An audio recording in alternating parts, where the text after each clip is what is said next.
I'm just getting in here, was running a couple minutes behind. I see that there are a couple people here. We are going to be doing a special read to close out our second week where we focused on the Panchakarma cleansing, and we'll be opening up the floor after the read to just sort of touch base, get some time for some Q&A, and have an opportunity to share any experiences you're having. I'm going to be pulling from a few different decks for this read. I think that I'm feeling drawn to work with the Kali Oracle. I'm also going to bring in that White Light Oracle. And we're going to bring in Tarot of the Owls, which was a gift to me from my sister. Hello, Krista. So excited to get you scheduled and to read for you. Hello, Kayla. Good to see you. Wonderful to have you here. So we're going to dive in with just a collective reading first. And this is just like a spiritual guidance reading.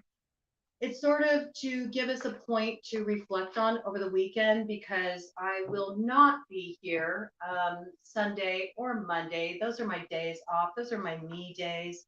And I'm really going to drop in super deep with the work that we've been doing for myself. I'm going to tune in and do that journeying back to the me I left in the past, and do some work around that, and have the opportunity to sink in real deep with that. I'm also going to just go full bore, like self-care Sunday style. So I'm really looking forward to that. But I want to give you something to just hold in your space over the next couple of days that you can have with you as a reminder, as a meditation, um, something that will help guide your experience over the next couple of days. And I do want to encourage you, just while I'm getting everything together here, I do want to encourage you to go ahead and look at the next lesson if you have a chance. Thank you.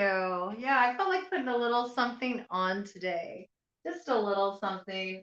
I go any old way. Sometimes I'm in a space where I'm like, I just don't want to wear any makeup.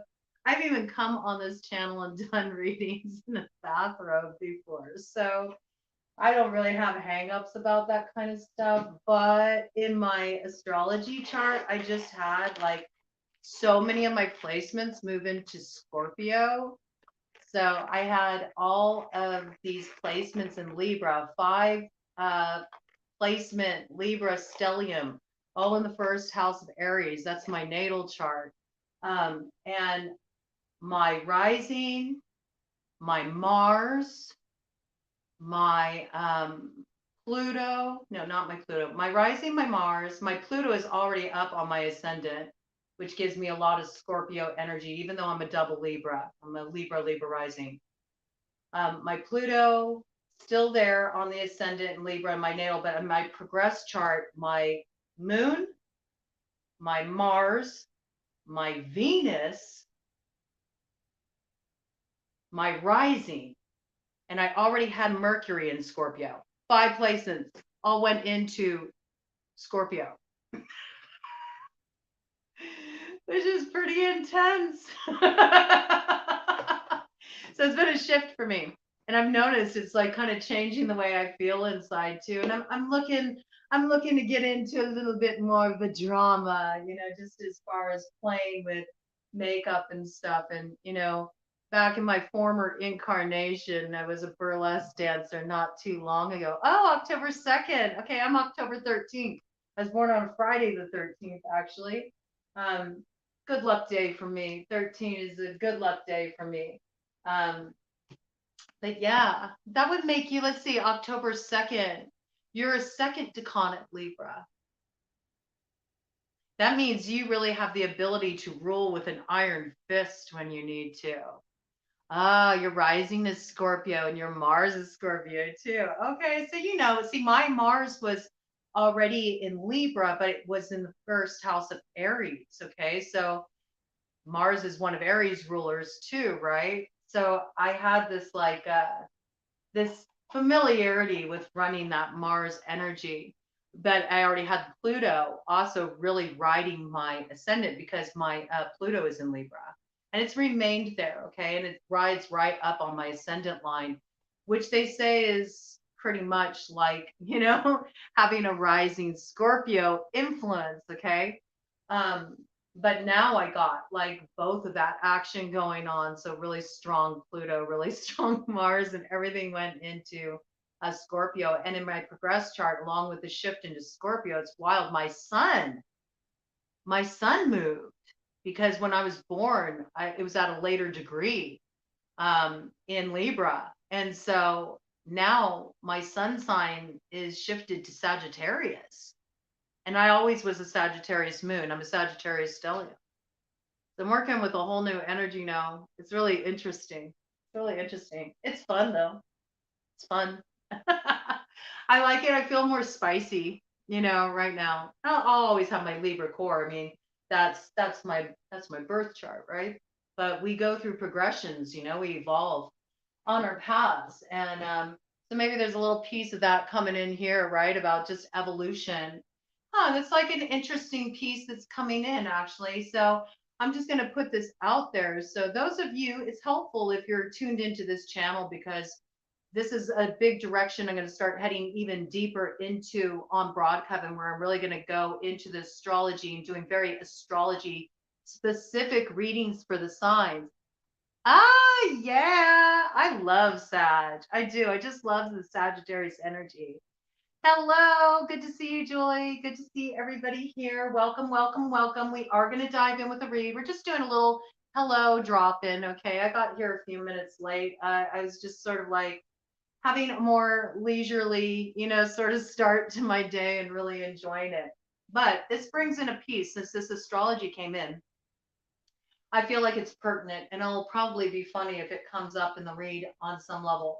But I feel like we're getting this message that it's time to really pay attention to our astrological charts. It's time to start to pay attention to our natal charts. It's also time to kind of like pull up a progress chart, get more intimately aware of the way that you are influenced by those planetary shifts, and especially with the astrology and what we have going on right now in the sky and everything it's building up to. I feel like it can be a real ally just in navigating your path forward. So, if you are not familiar with your natal chart, if you've always wanted to have a chart, I actually connected with somebody recently that they'd always wanted to know about their chart, but they'd never had it done and they didn't know how easy it is to get your natal chart. So please, it's such a valuable resource just in your personal growth and also with your health and mind, body, spirit. It's really about getting to know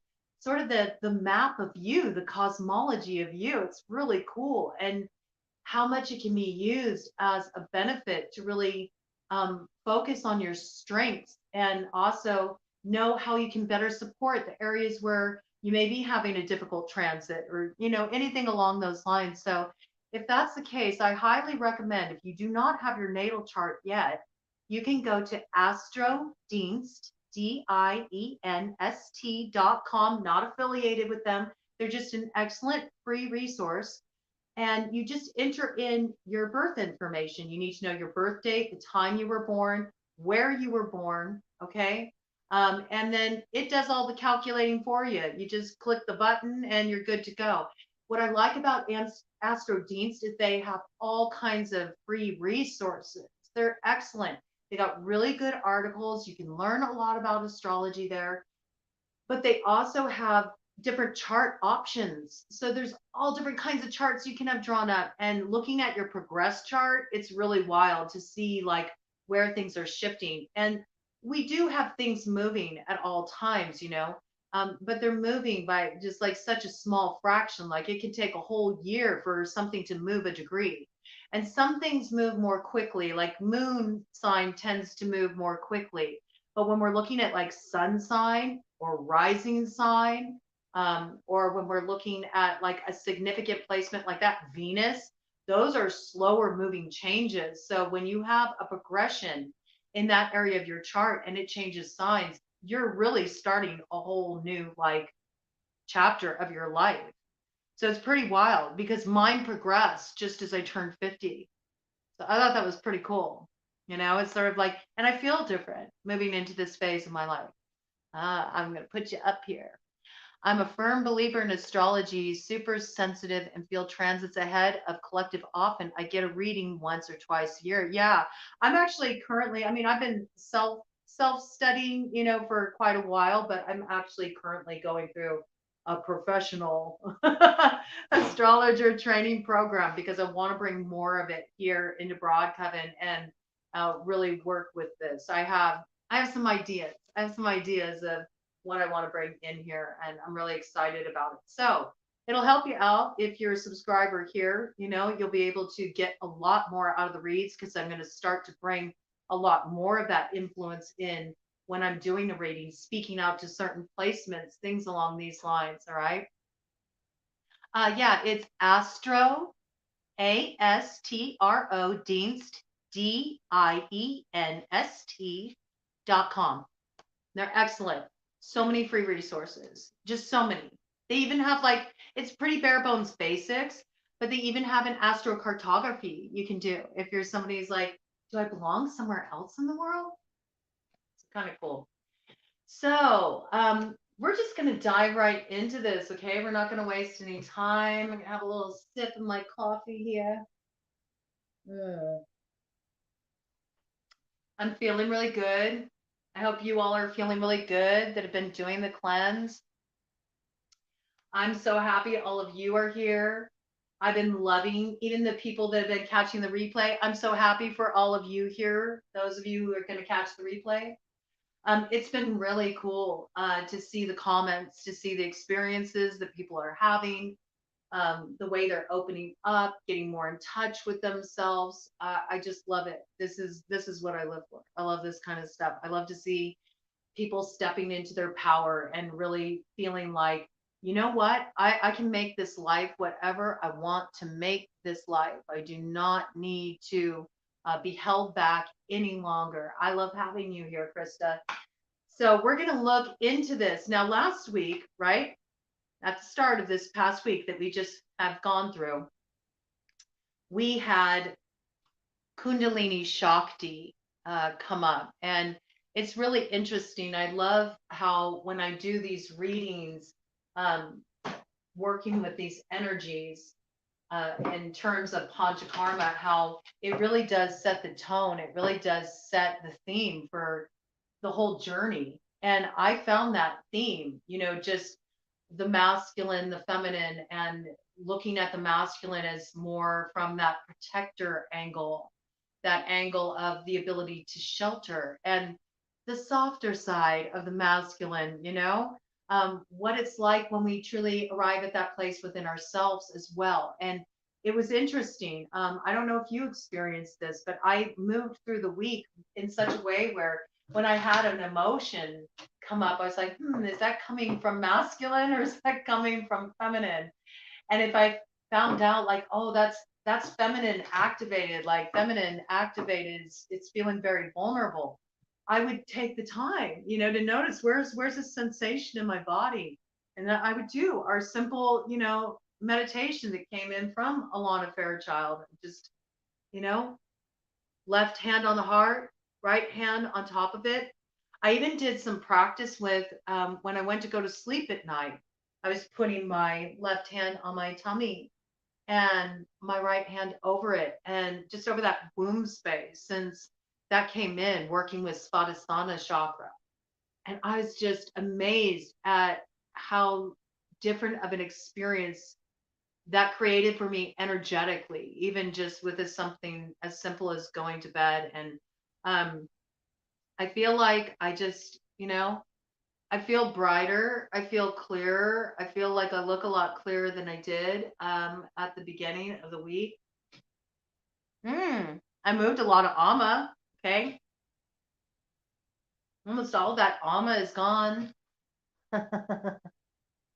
Greatly improved the malabsorption too. Okay. So I hadn't checked my tongue yet this morning. So yeah, that's good. Primed, ready to go, in a good space. Just going to really hit it hard. I'm going to do a self-care Sunday. One of the things you all are being led to with this course that we're doing is when you get to week six is like leading you up to how to create a full on weekly panchakarma within your home. And it's something we used to do a lot at the Dhyana Center, just us as practitioners to support ourselves in the work we were doing. And oh, it's just such a good experience. I mean, you don't have to do it on Sundays. You can do it any days you want. But I really like Sundays. Sundays has kind of become a day that's really just about, loving up on the altar of my body, enjoying some relaxation, maybe having something really delicious and decadent that I've been wanting, and just having some time to indulge in rest and relaxation, restoration. So that's what I'm going to do on Sunday. And today, you all, this is the last day of the cleanse. Okay, so you're going to stop the switchel after today. You're welcome to continue any of the other recipes, and if you want to continue to do that base tea, go for it. It's excellent, and you can still put some apple cider vinegar or lemon in it if you want, but don't do such a high amount, okay? Because it's going to start stripping what we need to build, and that's what we're working on next week, is building the digestion. That's a really important piece, okay?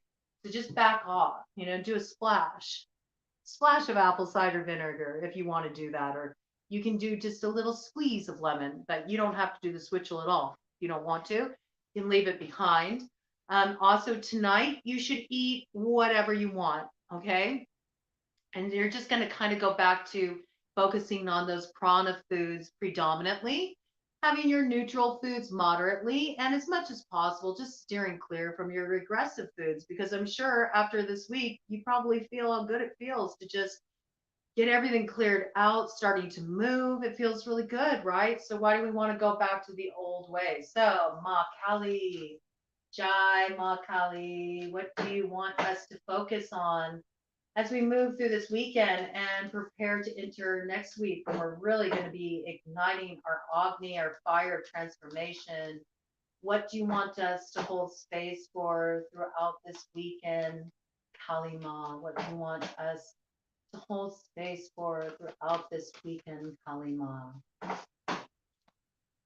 Yeah, it's just been really good. I feel like I cleared out a lot of heaviness. I got so much water weight to just leave my body, so much flow. I'm a bit late on the cleanse. I'm going to continue. Yes, please. Thank you for bringing that in. I really appreciate this. Okay. Thank you for bringing this in, because here's the thing. It's on your timeline. With the cleanse, this is very important, because sometimes people say, well, I want to keep cleansing. Okay. If you're somebody who has a lot of kapha to move and you feel like, I want to do one more round of the cleanse, you absolutely can do that.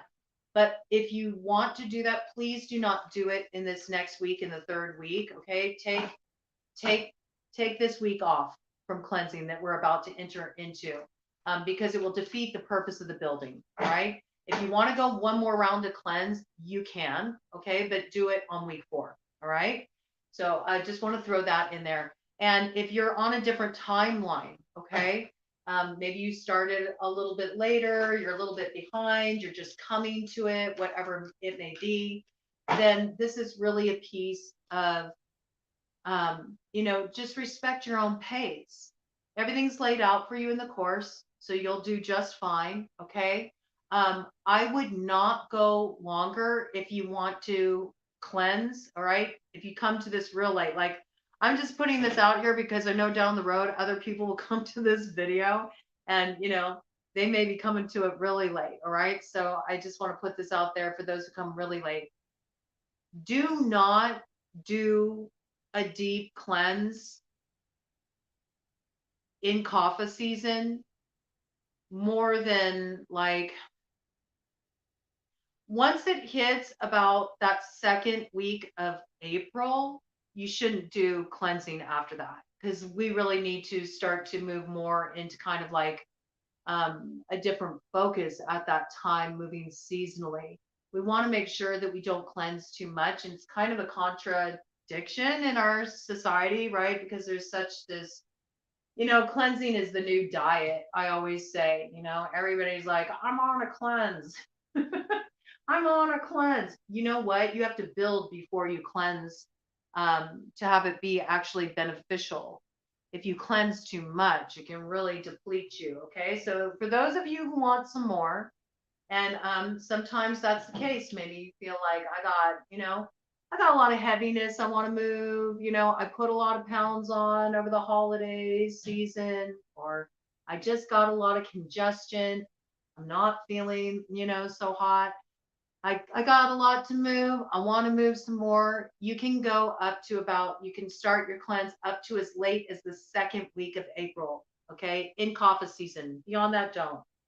Um, and if you're using the kapha cleanse later down the road because you end up developing a kapha imbalance and you feel what I call a case of the blargs, where you're really low energy, you're foggy headed, your energy is dragging, you might put on some weight, once you know what it feels like to have kapha accumulation, you never mistake that feeling. It's just, you know, it's when you feel like the juice is out of your battery and you feel all like waterlogged, bloated, weighed down, heavy, dull thinking, weepy, sentimental, nostalgic, depressed. Okay, that's very kapha imbalance. So you can go back to this cleanse, that we're bringing in here.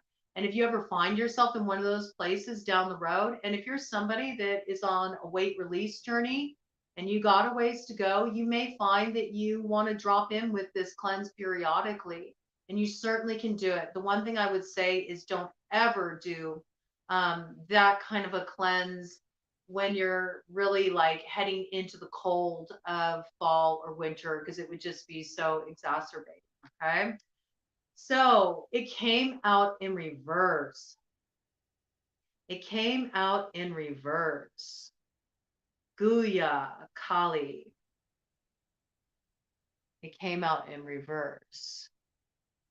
So this is an interesting message here. And I just want to tune into this card so I can see how it's speaking. I mean, we do notice right here. Okay, I get it. I get it. You notice here I'm turning it upright so you can have a view of the card. She's touching here. She's touching her throat chakra, Vishuddha. Okay, and this is significant with Kali. I want you to notice how peaceful, how serene Kali Ma's face is in this depiction.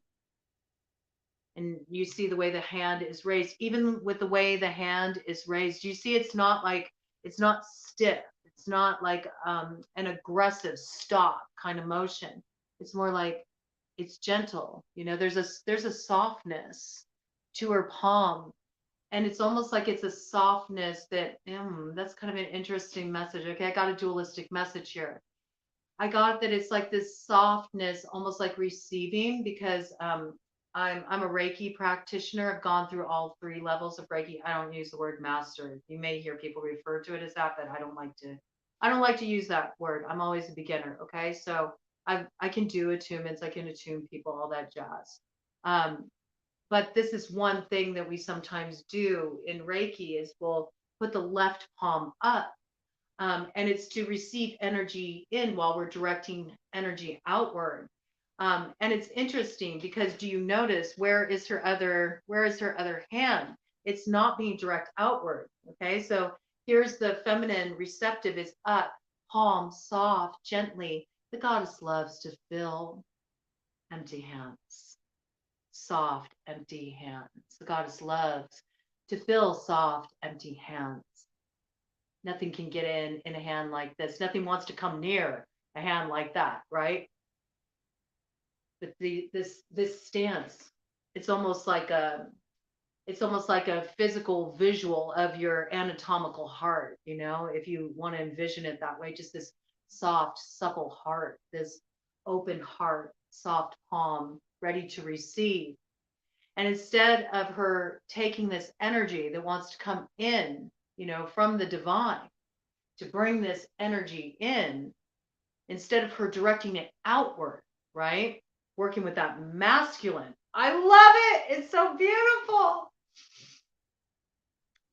Instead of her directing it outward with that masculine, with the right side, it's that masculine, the active force. Instead, what is she doing? She's bringing it here. She's covering. The masculine is covering the feminine's vulnerability around speaking the truth, speaking the things that she's afraid to speak. And this applies to you even if you are a man, okay?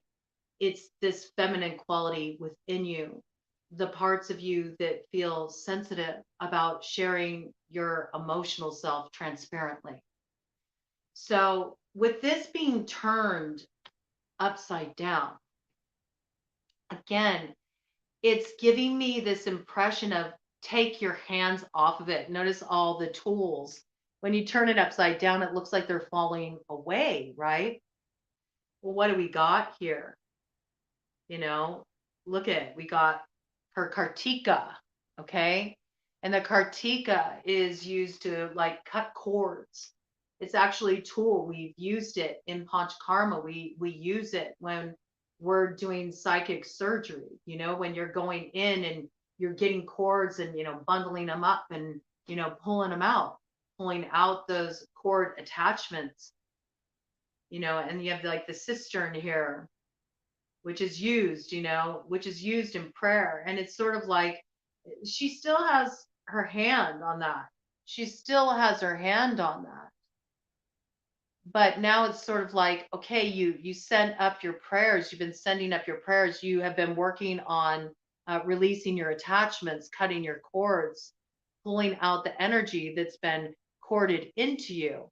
And now instead, what you're doing is you're just letting yourself have the opportunity to take your hands off of it. Okay. So this is about you really remaining receptive over these next couple days. I encourage you to turn within. Notice her eyes are closed. She's listening. She's listening. There's something about this allowing yourself to receive. And instead of doing, okay, let your doing be devoted to yourself. Let your doing be devoted to yourself. So instead of being very active as you move through this weekend over these next couple days, use these next couple days for integration and really deeply listening, because we did a lot. You know, we did do a lot. The stuff that we dropped into, especially with the soul retrieval, it's going to give you, you know, some stuff to consider, sit with. And I feel like she's asking you to maybe just let go this weekend. Don't feel like you have to continue to do more this weekend. Don't feel like it's necessary to just keep digging and digging and digging, sort of like a lotus flower, you know, revealing itself, you know, one petal after another, layer by layer by layer. It's this unfolding process. So we don't need to blast open into bloom. That's not how it happens, you know. But one day the risk to stay tight in the bud became greater than the risk it took to bloom, right? And that's what you did. You decided, I want to take this risk. I want to bloom. I want to transform. I'm ready to leave behind that which has held me back. I don't want to have these attachments anymore. I want to be free from these attachments so I can just flow with the current of my life harmoniously. And it's a beautiful thing. And sometimes when we get into this period of transformation, then we're like, oh, more is better. I want to do more. I want to do more. But there's this piece where Guya Kali is coming in and she said, no, no, no, shh. Just listen. Listen for my guidance, my communication. Let it align you with your purpose and your purposeful next steps. Just receive it. Listen deeply this weekend. No more cutting of cords, no more sending up the prayers, trusting that the prayers have been heard, trusting that the rituals have been received, however you connect with your spirituality. Trust that the trees heard you when you were on your nature walk. Okay. This is really just about allowing yourself to receive, listen, settle in with what you experienced. And maybe in this space of listening, something comes forward within you, something emerges from within, from this kind of divine guidance coming in. I feel like you're being asked to open yourself up to divine guidance or the guidance of your Atman, your higher consciousness, because something is going to start to filter in for you over these next couple of days. That's going to give you some kind of awareness about your next steps, the next way to proceed on your path of this work you're doing, this healing work you're doing, and also a certain vision that's going to start to build for you. And this may even involve around something that she wants you to create that involves communicating something. I can't ignore, I keep getting drawn to this communication piece to Vishuddha, the throat chakra, but she is not opening her mouth. And this brings up an important story, and that's the story of Kali. And I've talked about this before, I think the last time I did Panch Karma, but I'll bring it again because it's important. Whenever we bring Kali Ma in, everybody knows about Kali, right? That tongue. Everybody knows about that tongue. And they always see this image of her with her foot resting on Shiva's chest. And a lot of people don't understand the story behind that and what the tongue is really about. They see the tongue stuck out like that. And because it looks scary, it looks aggressive, they think it's related to anger. It's not. It's not. Ooh, ooh, I like you. Oh, I like you. That's why it came in upside down. She's all, uh-huh. And there's another way to look at this fraud. There's another way to look at this fraud. Let's turn the view upside down. Okay. This is what it's talking about. I get it. I get it. I get it, mama. So here's the thing. One day, Kali was on the warpath. She was pissed and she was raging for order. And she was so enraged. She was just out there. She was out there in the streets and she was popping off. Okay. She was hardcore popping off. And everywhere she went, because you speak things into existence, everywhere she went, because of her power, her Shakti, married with that feeling. Remember, I think we touched on this to truly manifest something, to call something into being. It's not just that your thoughts are things. Thoughts are things. They come in from above. They come in from above as inspiration. It gives you a vision. And to activate the vision, you put some kind of word, some expression to it. You speak it into existence. But what really makes a spell, or a prayer, is when you marry it with that emotional fire behind it. When your purpose, when your heart is invested in what you're expressing, in what you're speaking into existence, or any elevated emotion. And that also includes anger, rage, hatred. It has a charge. It has a charge and it creates a physical manifestation. We see it manifest in our physical reality. So she was enraged and she was on the warpath and she was popping off and she had an earful. She had an earful she wanted everybody to get. And we have to be mindful right now. We are at the tail end of the Kali Yuga, okay? And what does Kali come to do? What is that Kartika about? It's about cutting away all that is false, cutting away all that is untrue, cutting away illusion, the lies, the deception. So all around her, as she was speaking her anger into existence, destruction, everything was just being leveled, everything was being destroyed. And Shiva, her counterpart, her lover, I mean, nothing happens. No, nothing happens. Nothing can be created until Shiva and Shakti join. Shiva is the avenue. Shakti is the creative force. So Kali is an aspect. She's the aspect of that. She's the aspect of that creative force. She can create. She can also destroy. Shiva is much the same way. Shiva can create. He can destroy. I give it. I take it away. Okay. And so he saw what Kali was doing, and he knew, if I leave Kali in this state, this agitated, this angry, popping off, if I don't come and if I don't cover her, if I don't cover her and hold some protection around her and make it safe for Kali to be feeling what she's feeling right now, everything's going to be destroyed. Nothing is going to come to fruition. It's all going to be for naught. And because he loved her so, he didn't want to humiliate her. He didn't want to degrade her. He didn't want to shame her for her anger. So what he did is he laid down on the ground in her pathway so he could block her from moving forward. So he could stop her for a moment, so he could give her a pause. And she took a step and she stepped on his chest because she was so blinded by her anger and her rage. She didn't realize that he was there. She lost sight of love. She lost sight of the lover. She lost sight of the other. And her foot went on his chest. And when she realized what she had done, she stuck her tongue out in shame. So this is about looking at the way our patterns of shame relate to our ability to receive. It also relates to our patterns of shame attached to the masculine aspect, whether you're a man or a woman.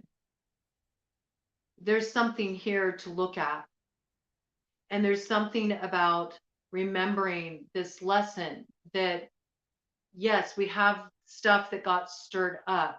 And for those who did go on that journey meditation yesterday, where we dove really deep and we went and visited one of our past selves that's still kind of stuck in a certain time and place, probably a time of trauma, may have been a time of pain, may have been a time of fear. Sometimes with trauma, there can be great associations with shame, and that shame can keep us in many different holding patterns in our lives. It can keep us from feeling we are deserving. Now, the Shiva and Shakti that came in for us at the beginning of the week, they were the tantric form, the Kundalini form. So a lot of this could have to do as well around feeling the right to deserve pleasure, the right to express your sensuality, to enjoy your own sensuality, to connect with yourself in this way, to explore yourself, what feels good to you, what do you enjoy on every sensory level. I kind of feel like it's talking on that level, like every sensory level.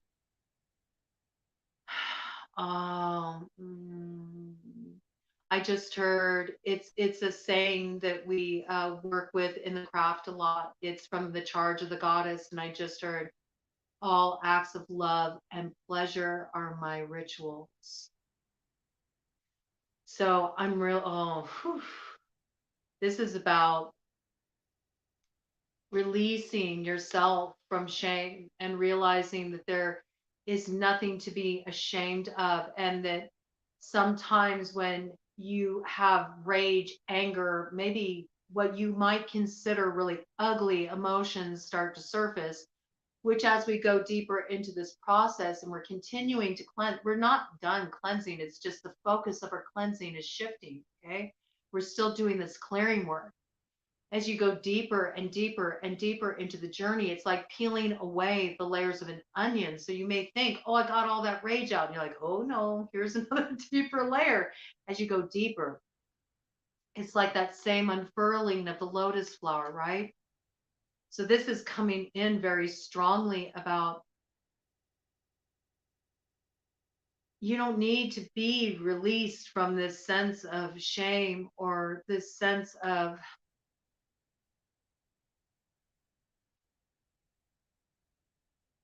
indignity. There's nothing to cut away there. There's nothing that's wrong with you. And if you're having um, heated feelings come up, emotions that you feel like you shouldn't have had, or you're not allowed to express, maybe because of certain doctrines, certain viewpoints you were raised with, or maybe you have a certain image you're used to projecting in the world, or maybe you're somebody who works in like a profession where you have to kind of be on and pleasant all the time. We take on these things for lots of different reasons. There's many different reasons why we suppress what are considered more fiery emotions, more difficult emotions, right? They're only difficult because there's not really space that's allowed for them in our society, and it's all these isms, and it's all these resistances we've built around allowing ourselves to feel these feelings and express these feelings according to how we'll be judged and what kind of burden we allow those judgments to place on us. So I feel like she's really wanting you to get to what's on the other side of that rage. She's wanting you to get behind the anger, because what is actually behind the anger, what's behind the rage, what's behind that wall of fire is actually that beautiful, sweet kapha. It's the ojas, it's the tenderness, it's the softness, it's the feminine, it's the vulnerability. So she's wanting you to let go. Just let go. Just let go.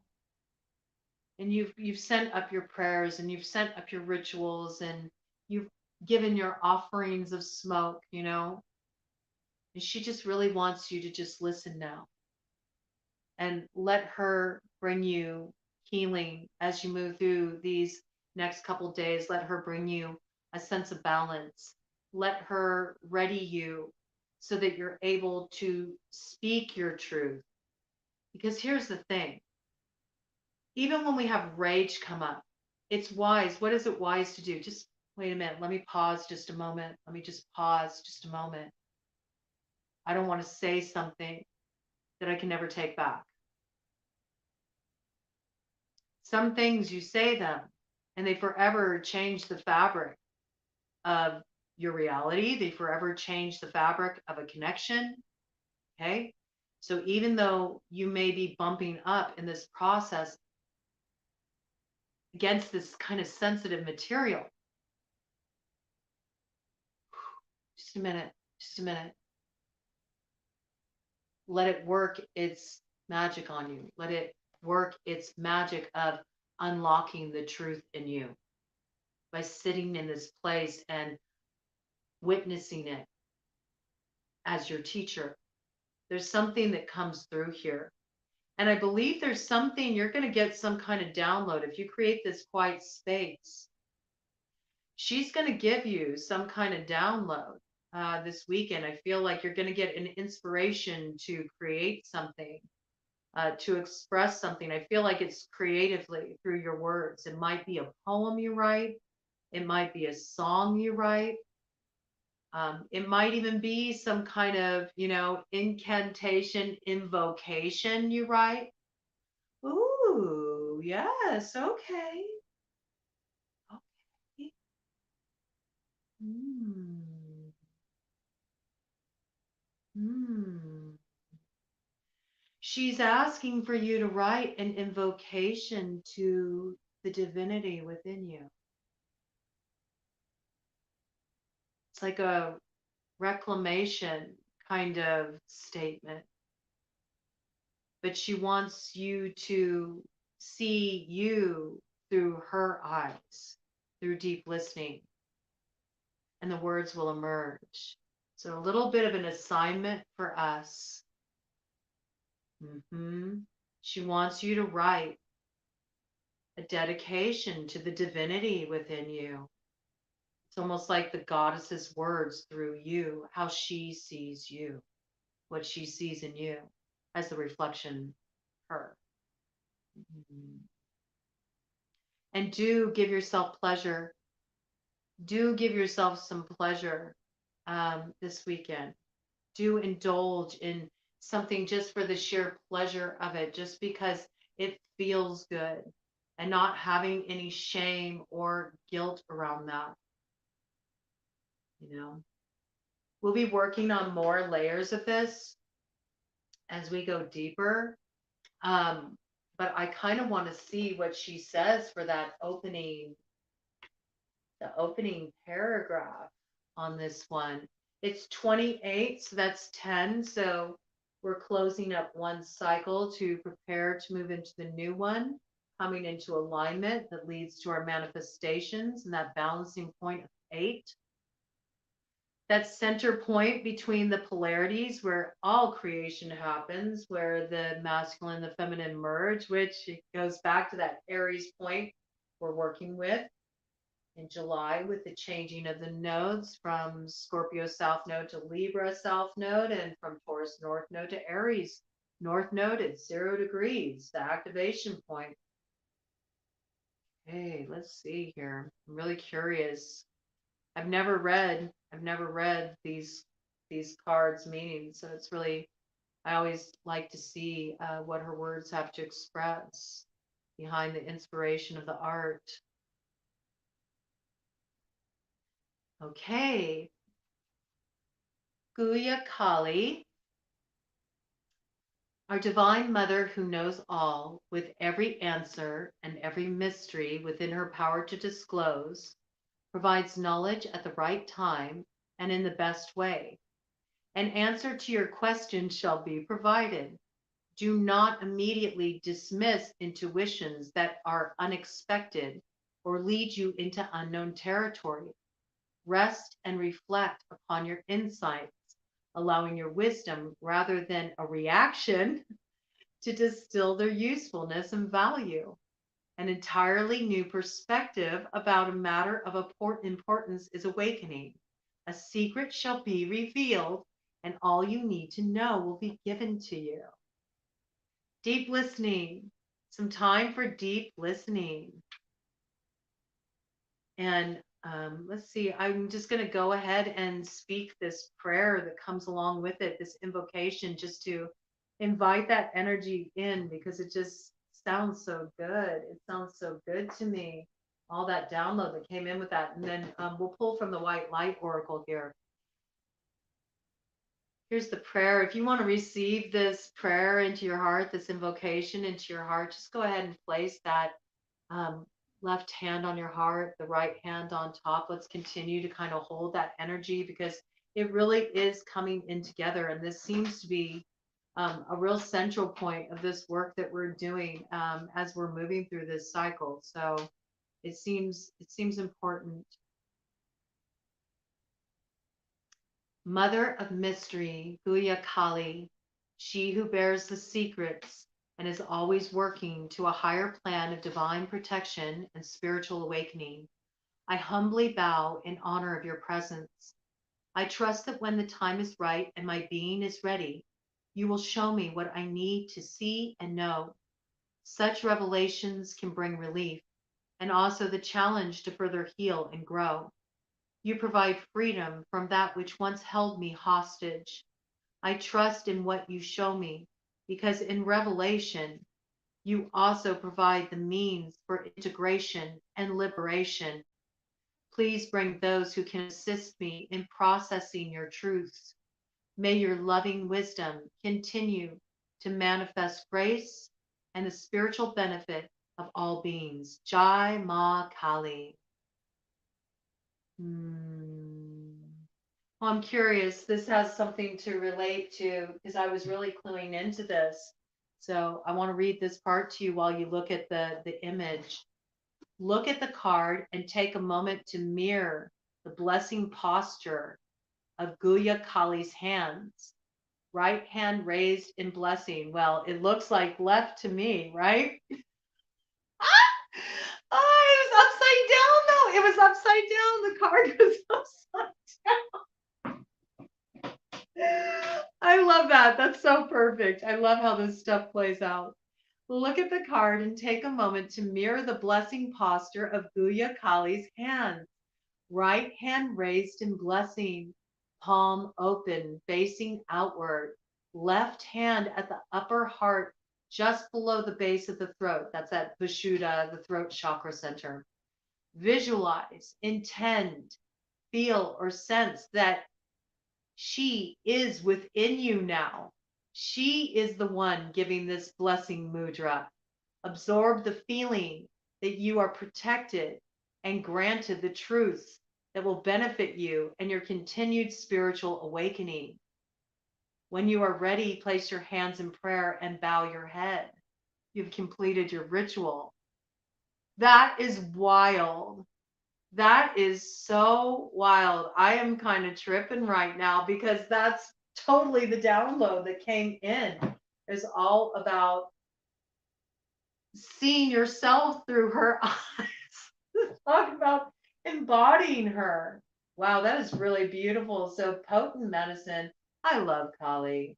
Kali is my homegirl. I love Kali so much. I'm going to go ahead and put this up. I've been putting up these cards like at the beginning and the end of the week. I've been putting them up here just so I have them almost as like an altar visualization. So maybe you want to pick some kind of symbol that represents that to you that you can put on your altar just so you have some kind of visual focal point. Let's do one of these cards now. We brought in the Pathfinder at the beginning too, right? We brought in Pathfinder. We also brought in the Owl Tarot. So I want to let each of them have a say, these medicines about our journey so far and what we should take with us through the weekend. So let's just see what wants to come in here.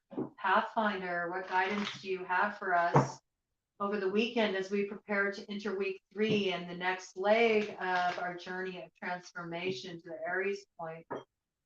What would you like us to focus on in order to help make the next step on our path clearer, in order to give us clarity and grounding on the path that we are meant to walk now, the path of our purpose, the path of our healing, path of our elevation?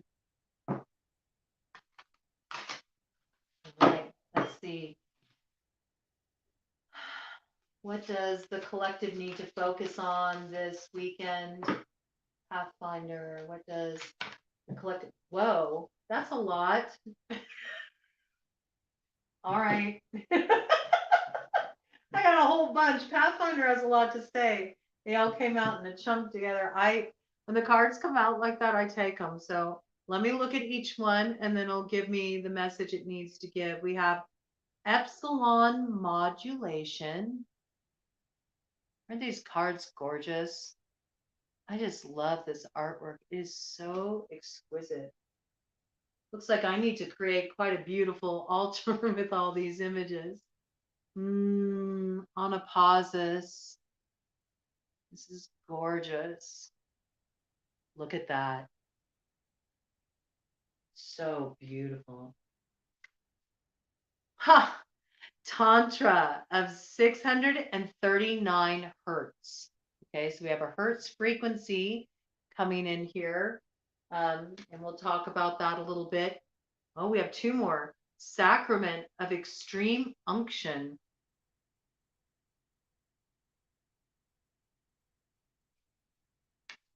And we have beta of spirit wolf. I love that wolf itself showed up. Wolf totem on the scene. It's like, I got you. We're on the scent of the trail now, okay? So wolf is definitely coming forward as a totem. I noticed that a lot of you, in your experience of doing the journeying yesterday, a lot of you had wolf come forward for you. This is an invitation. This is really an invitation to allow wolf, to allow the Pathfinder to be your guide. Sometimes wolf comes in like that, needs the invitation to come in and assist. So this is coming forward. This totem is wanting to make connection to guide your steps forward on the path, to help you find the way through the wood. The wood very much being the representation of the psychology, the consciousness. He helps us get everything that's unconscious and allows us to bring it up from those depths to the surface where the light can touch it. And it's what is unconscious that we don't address, that begins to be the force that rules our lives, but we'll call it fate. Jung said something along those lines, until the unconscious is made conscious, it will rule our lives and we'll call it fate. We'll call it fate. And so this is really about Wolf wanting to come forward as a guide for you to help you do this healing work, also to act as a protective capacity, a feeling of sheltering, in particular, when you're dealing with any kind of young, sensitive parts of yourself, when you're dealing with any real emotional vulnerability. Wolf can be such an ally. The energy signature is just very loyal, but it's also very fierce. It's like fierce protective, but it's also that loyalty and companionship. And it's just a really beautiful feeling. I've worked with a wolf. I've worked with a wolf myself since I was about 3 years old. I had a wolf start coming to me in my dreams with one of my Comanche ancestors. And it's very interesting. It's a repeat dream that I'll have where it's always before I'm about to go through something really significant in my life, like a major life change. And this chief will show up with the wolf, and we're always at the edge of a wood. And the chief leaves me with the wolf, and the wolf and I go and we walk in the woods together. And then I tend to have these dreams over a period of time. There's sort of a reoccurring dream. In each dream, we get a little further into the wood, a little further into the wood. It's really wild. It's been happening since I was like 3 years old. So I've worked a lot with wolf medicine, and it's just such a wonderful, loyal kind of energy to act as a guide on your journey. So this is an invitation. It's also a reminder for you to listen to your instincts. There's a lot coming up for you instinctually right now, especially if you are doing any kind of soul reintegration work, psyche reintegration work right now. This is a very important piece because certain things can get activated. When you start to open up these areas of exploration, you might have some of your old feelings starting to resurface around your traumas or difficult experiences that you've been through.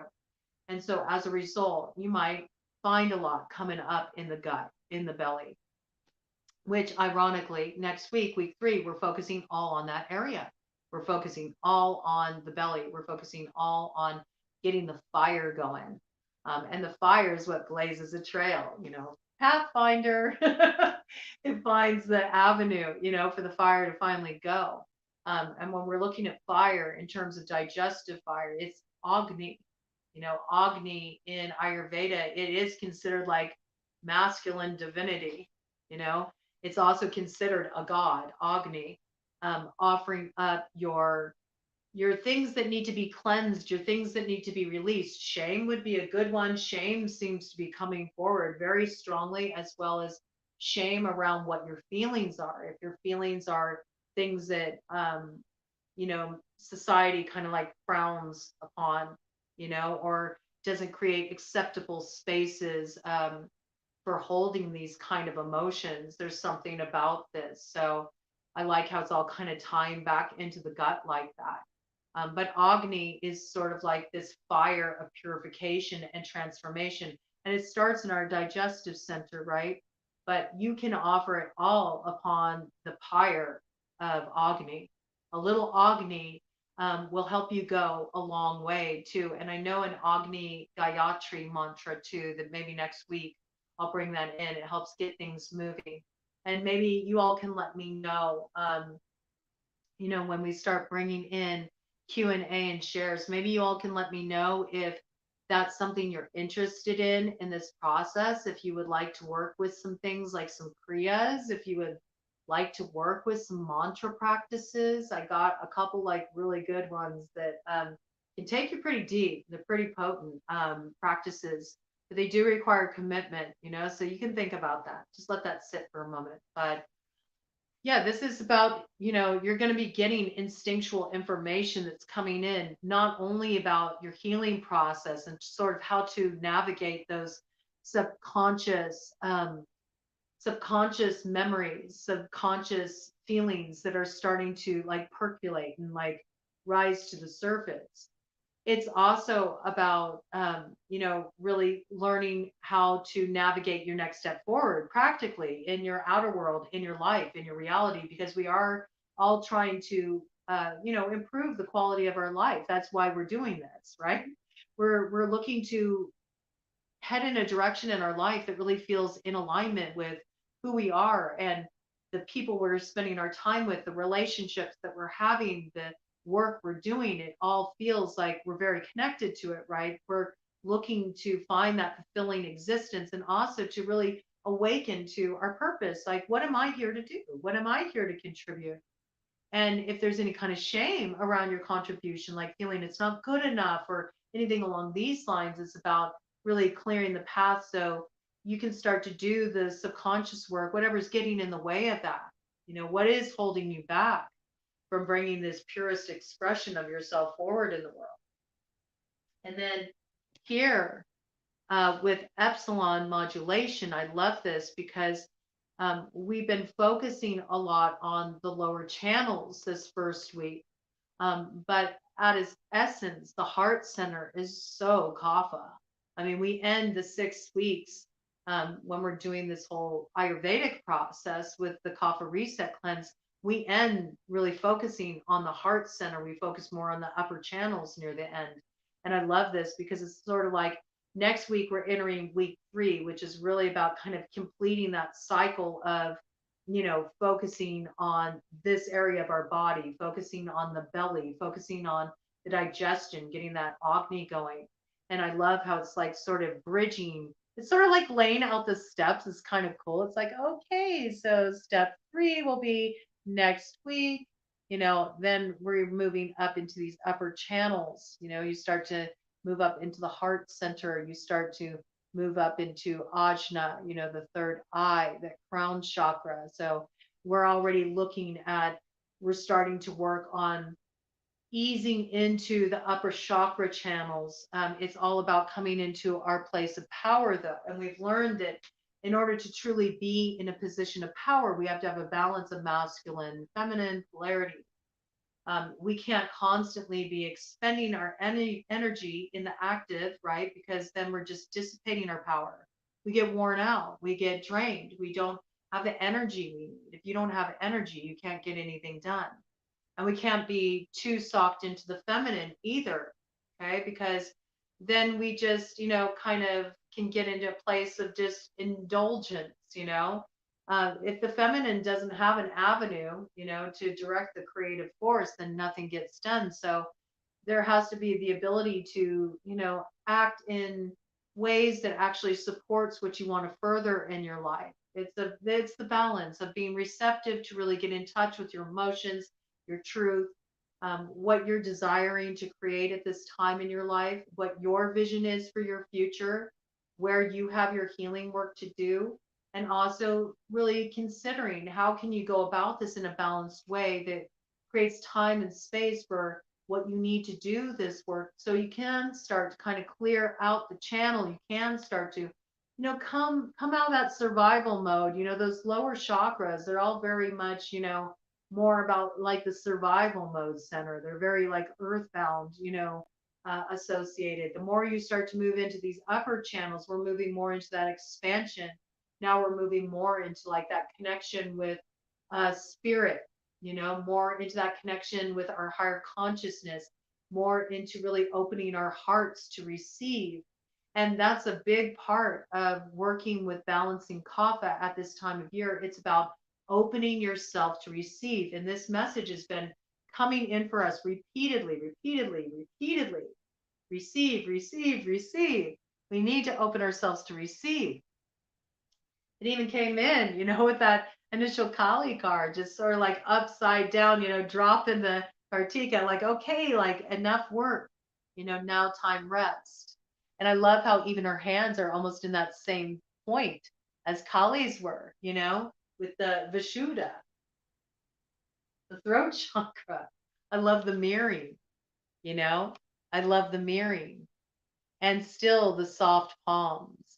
And isn't it funny, the mirroring, because I was looking at it backwards from my perspective. So it's like, oh, it's the left hand up. But I love how it came in. It was absolutely perfect. And here she has both hands up. So I just love the symbolism of it. The balance between the two. There's times of work and there's times of rest, and we're being asked to turn within because there's so much that opens up and comes in and drops right into the heart center, drops you right into the heart center, drops you right into the truth who you are, when you allow that space.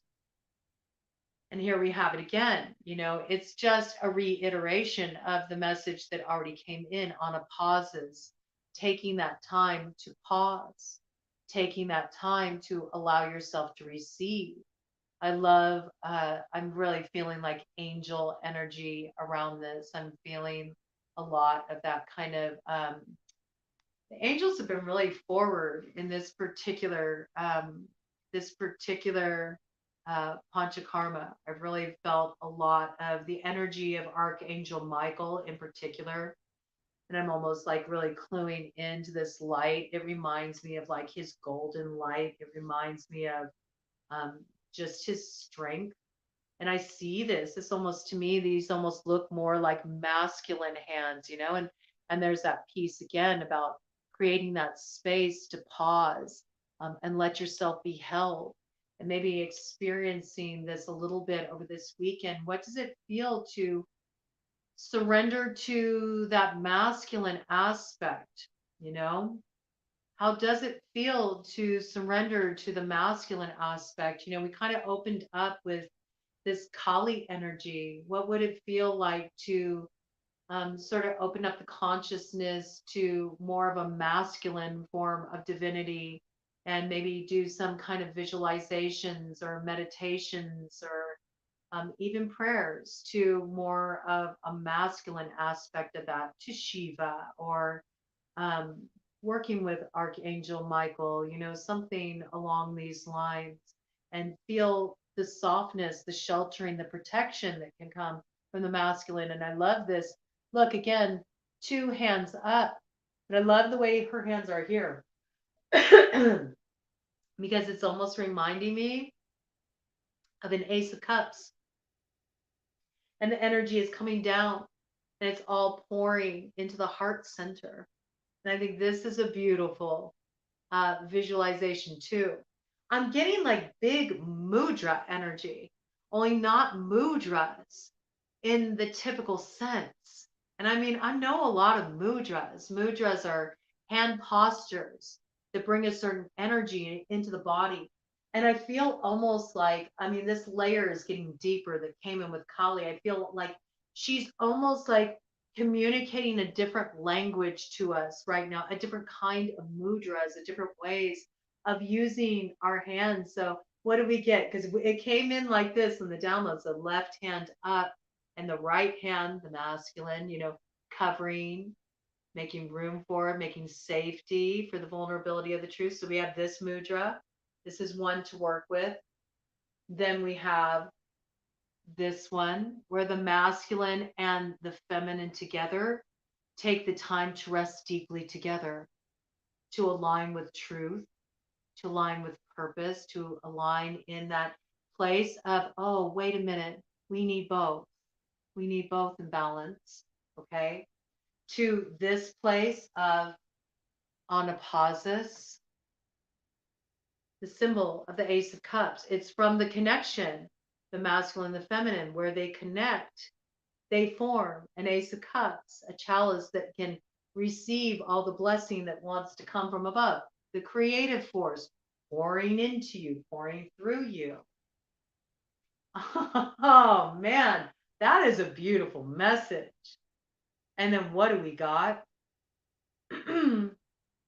Tantra. There's that sensuality piece. There's that sensuality piece. All acts of love and pleasure are my rituals. I'll let you make of that what you will. I do have something that I introduce in the Call for Reset courses later. We're not going to jump ahead with that. It's timed for a very certain reason in that way. But experiment with this, okay? I encourage you to work with those mudras, with these postures. And look what we have here, sacrament of extreme unction, okay? So after we have this, exalting the energy, lifting it up. And I see this as almost like raising the energy from your rituals of love and pleasure to give over to the divine as mana.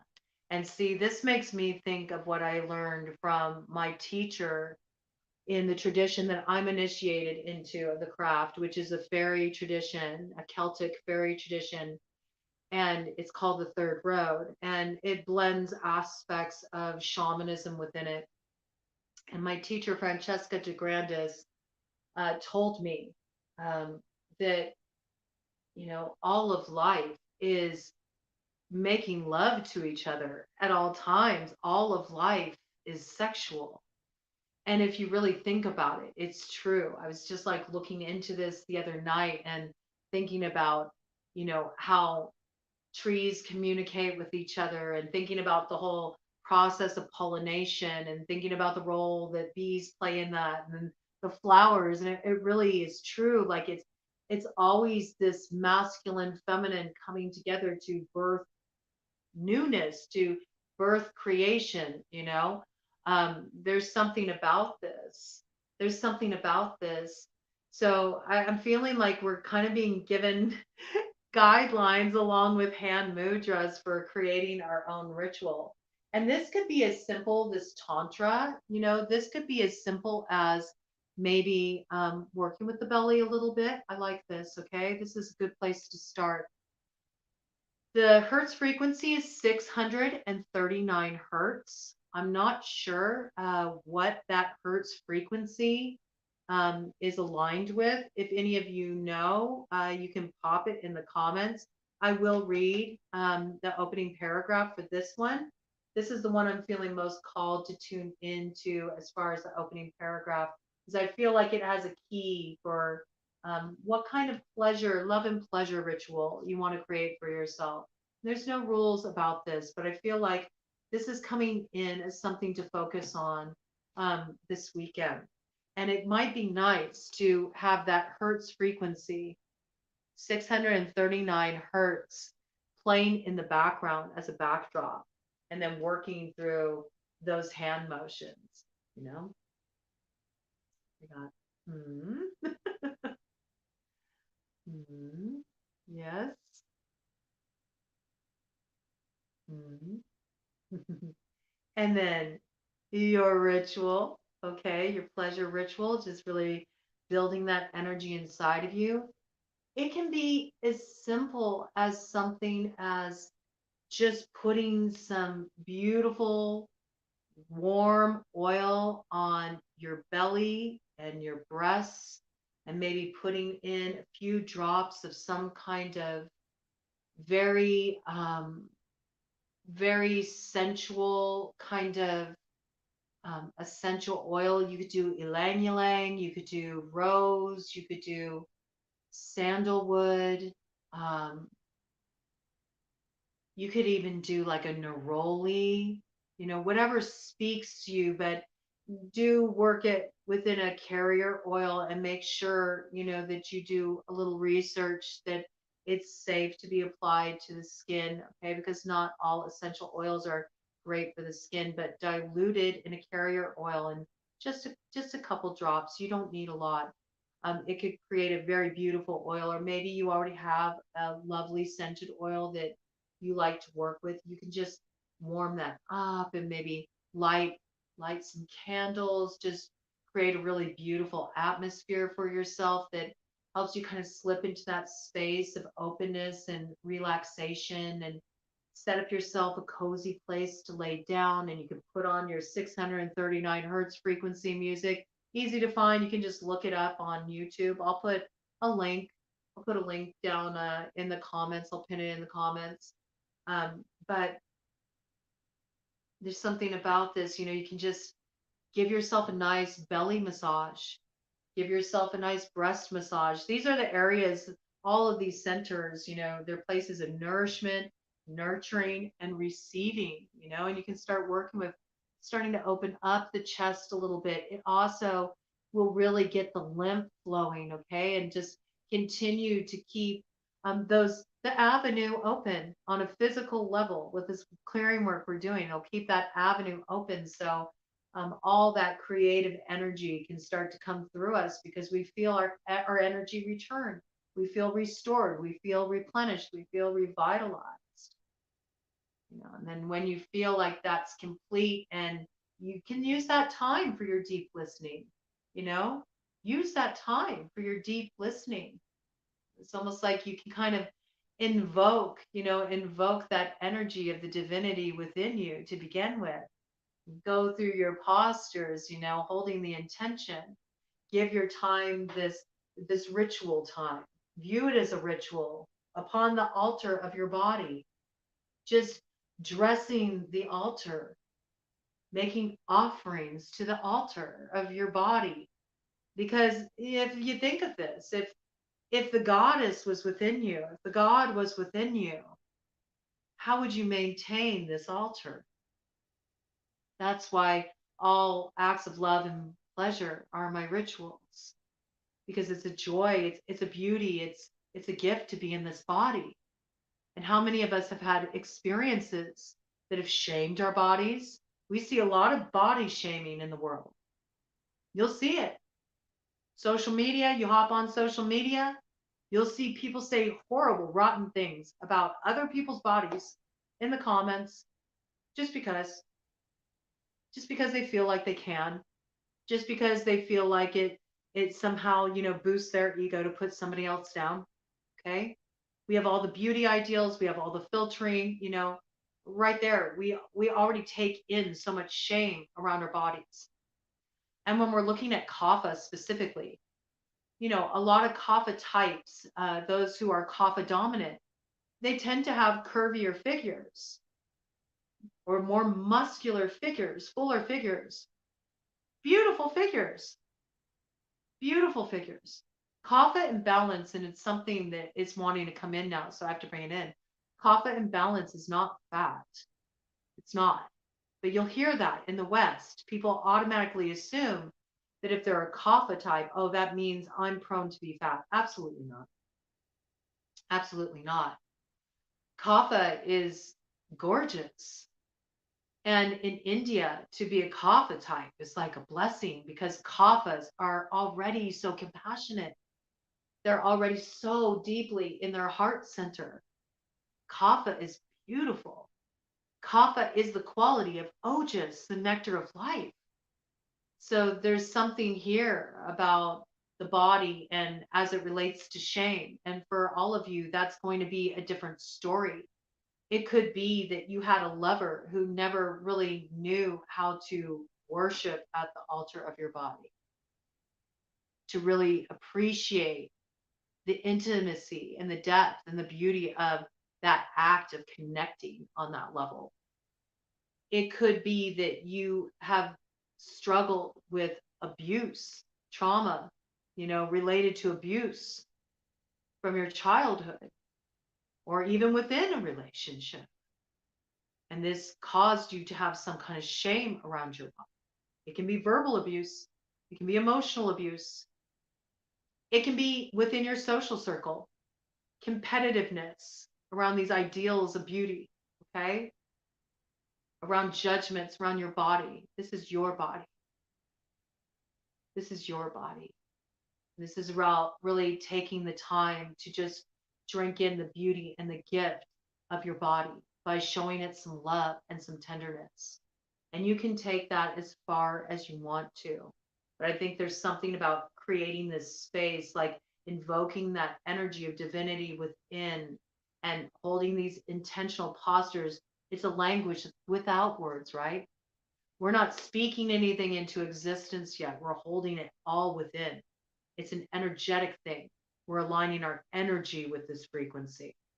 And then when you go through this process of, giving to your body and in such a way where you're really creating this beautiful, like reverent experience around it, it becomes a ritual. And you close and offer that up as your prayer, as your offering to the divine, and watch what comes back in for you. Really beautiful. I want to look up the first paragraph for this one and see what other clues are in here. Tantra of 639 hertz. Be open to that which seems unfamiliar or different. I might have brought in a kind of weird idea. I get it. Okay. But these simple things are so potent and so powerful. And if what I brought in, you might be like, I don't know, it's a little out there. Okay. Just explore it. See what it opens up in you, take a chance. You will experience a breakthrough as you embrace an unusual approach. You are on a soul path of accelerated spiritual growth, which is swifter, but not always easier. You do not have to contrive your own happiness, but you can dip into the bliss within your body to lighten your mental state and remind yourself everything is working out beautifully. I feel like I want to read the rest of this because this seems very significant to me, okay? And I'm really being compelled to bring it in. Tantra is the conscious, creative intermingling of the sacred masculine and sacred feminine energies that dwell within every human heart. When one chooses to honor the interplay of these sacred energies, we become able to engage with the mysteries of our life and respond creatively. Tantra is the refusal to turn away from your life experiences, even the painful ones. Because you recognize that with wisdom, spiritual growth can emerge from all things. Tantra is the willingness of your heart to thoroughly embrace that which might be difficult or different to what we expect. And through such open-minded, open-hearted engagement, discover a capacity to love and become wise. Ooh, I love the wise part because we're going to bring in the owl next. Tantra is the sacred relationship of the spirit and the body, which creates the soul with all its precious gifts of healing, creativity, love, and higher consciousness. The frequency of 639 hertz evokes unity. Beautiful. All right, so that's the unity point. So do work with that hertz frequency. It moves beneath conflict and grounds us in simplicity, connection, and love. When Tantra of 639 hertz is in a reading, soul connections, whether twin flames, soulmates, spirit guides, or soul tribes, are especially significant to our spiritual growth. I have my own view on twin flames, but I allow people to come to their own conclusions. So I'm not going to say anything about that there, but let's see. We're soul tribes. Okay. Are especially significant to our spiritual growth. This frequency enhances the capacity for conscious and healing interaction between those who have been at odds. It is a loving cosmic bliss balm which breaks the toxic grip of ego and facilitates soulful connection and karmic healing. If you have been working through relationship issues, this oracle brings good news for healing and resolution. This frequency also clears and strengthens the energy flow through the inner systems of the body, promoting cellular renewal. The heart healing brought about by this frequency heightens our spiritual awareness so we can navigate in both our relationships and our environments with more discernment and skill. When we cannot control our environments, we can work to become masterful of our own energy. The oracle brings reassurance. This frequency reestablishes our connection to the spiritual realms of love, light, and sacred healing beauty. It is a sublime frequency of ecstatic serenity. These beautiful energies can enter our field and create a movable spiritual feast which will nourish, support, protect, and shelter us no matter the environment we may be moving through. The Oracle of Tantra 639 Hertz asks you to allow connection. Do not zone out and turn away from what is happening, even when it is painful. Be gentle with yourself, but be persistent on your path. If you cannot proceed along a certain course, find another way, and do not abandon your dreams. Be receptive and yet also determined and dynamic. If you have been worrying about a situation, this oracle advises you are working your way through it. Whatever support you need shall be provided, and you are further along than you realize. The highest divine outcome is already being woven through your soul and into your experience. Things may not go to plan, but they are still going to work out. Well, that was a beautiful, reassuring message. So I'm glad I read that whole thing and we brought that in. Very, very, very potent. I love the way that all came in. Now I have a lot I have to put on this altar. Let's put these back here so I can have them as a focal point. I think I'm actually going to try to rework my whole situation here, make this whole thing my altar. I'm going to sort of make my working area my altar, something I'm going to be working on this weekend. Let's see, put these, I'll just put these right now. All right, let's get the owl and get the owl's wisdom for us from the tarot. All right, wise owl, what do you want us to know? What do you want us to focus on as we move through this weekend? Any details we're missing? Because owls, they're so perceptive, right? They have the ability to see things we can't see sometimes. So what do we really need to focus on? What do we need to pay attention to as we move through this weekend and prepare to head into week 3 of our journey, owl? And my sister got me this deck as a gift. It was so sweet of her. Right after I had a really potent dream about an owl. I had an owl visit me in a dream, and it was such an intense dream. Whew. Very next day, this deck showed up. My sister is very, very quite psychic herself. She always has been since she was a really little girl. Very, very in touch. And she has a great affinity with the birds. So I love bringing these in. Okay, so it's interesting because I went to pick it up upside down, so I got to keep it that way. We have the 8 of Wands, and the 8 of Wands are in reverse. The 8 of Wands is all about movement.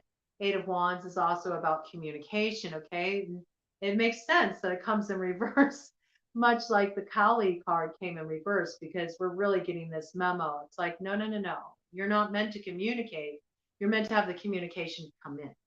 You're not meant to move this weekend. You're supposed to let yourself receive, drink in. Everything is going to be coming in for you, and the movement is going to come from within. I also feel like right now you might feel, some of you that have been doing the physical cleansing, you've been working with this puja, the panchakarma cleansing this week. You might feel like you're still a little backed up. I kind of got this impression. You might feel like you're a little backed up now. Like you might feel like, okay, I got a lot out of my gut. I got a lot moving there. I've been coughing up ama. I feel like that's moving, but I still kind of feel like maybe my intestines are a little backlogged. Maybe there's some more that needs to move there. Don't worry, that's coming in with this next week. Okay, we're going to start clearing out more of the lower channels. It all comes in due time. It all comes in due time. All right. So it looks like it's very much about focusing on the inner movement, the movement that springs from within, and deep listening. We have an Ace of Swords. Yes, look at this. We got truth coming up right here. Ace of Swords, truth. So there's something about taking this time to just let yourself, sort of be in this space of being cared for. And I'm noticing this little one that's just getting ready to be born anew. Okay, there's some truth that's going to come in, that's going to emerge for you over these next couple of days as you make this space to really sink in deeply. It's going to give you some kind of insight about what this next chapter has in store for you and how you want to move forward in the future. There's really something important coming in here. I felt like looking on the bottom of the deck, and look, what do you got here? You got the Fool. Brand new cycle, brand new beginning. This is the truth. Something's lining up for you through doing this reflection. There's some kind of guidance that wants to come in. I feel like those of you who are, tuning in for this experience, I feel like you've been asking some questions. You've really been sending up some prayers. You've been looking for guidance.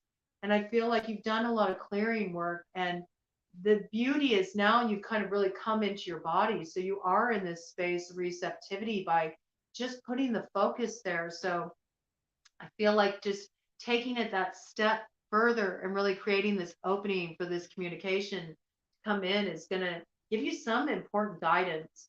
I also feel like there might be a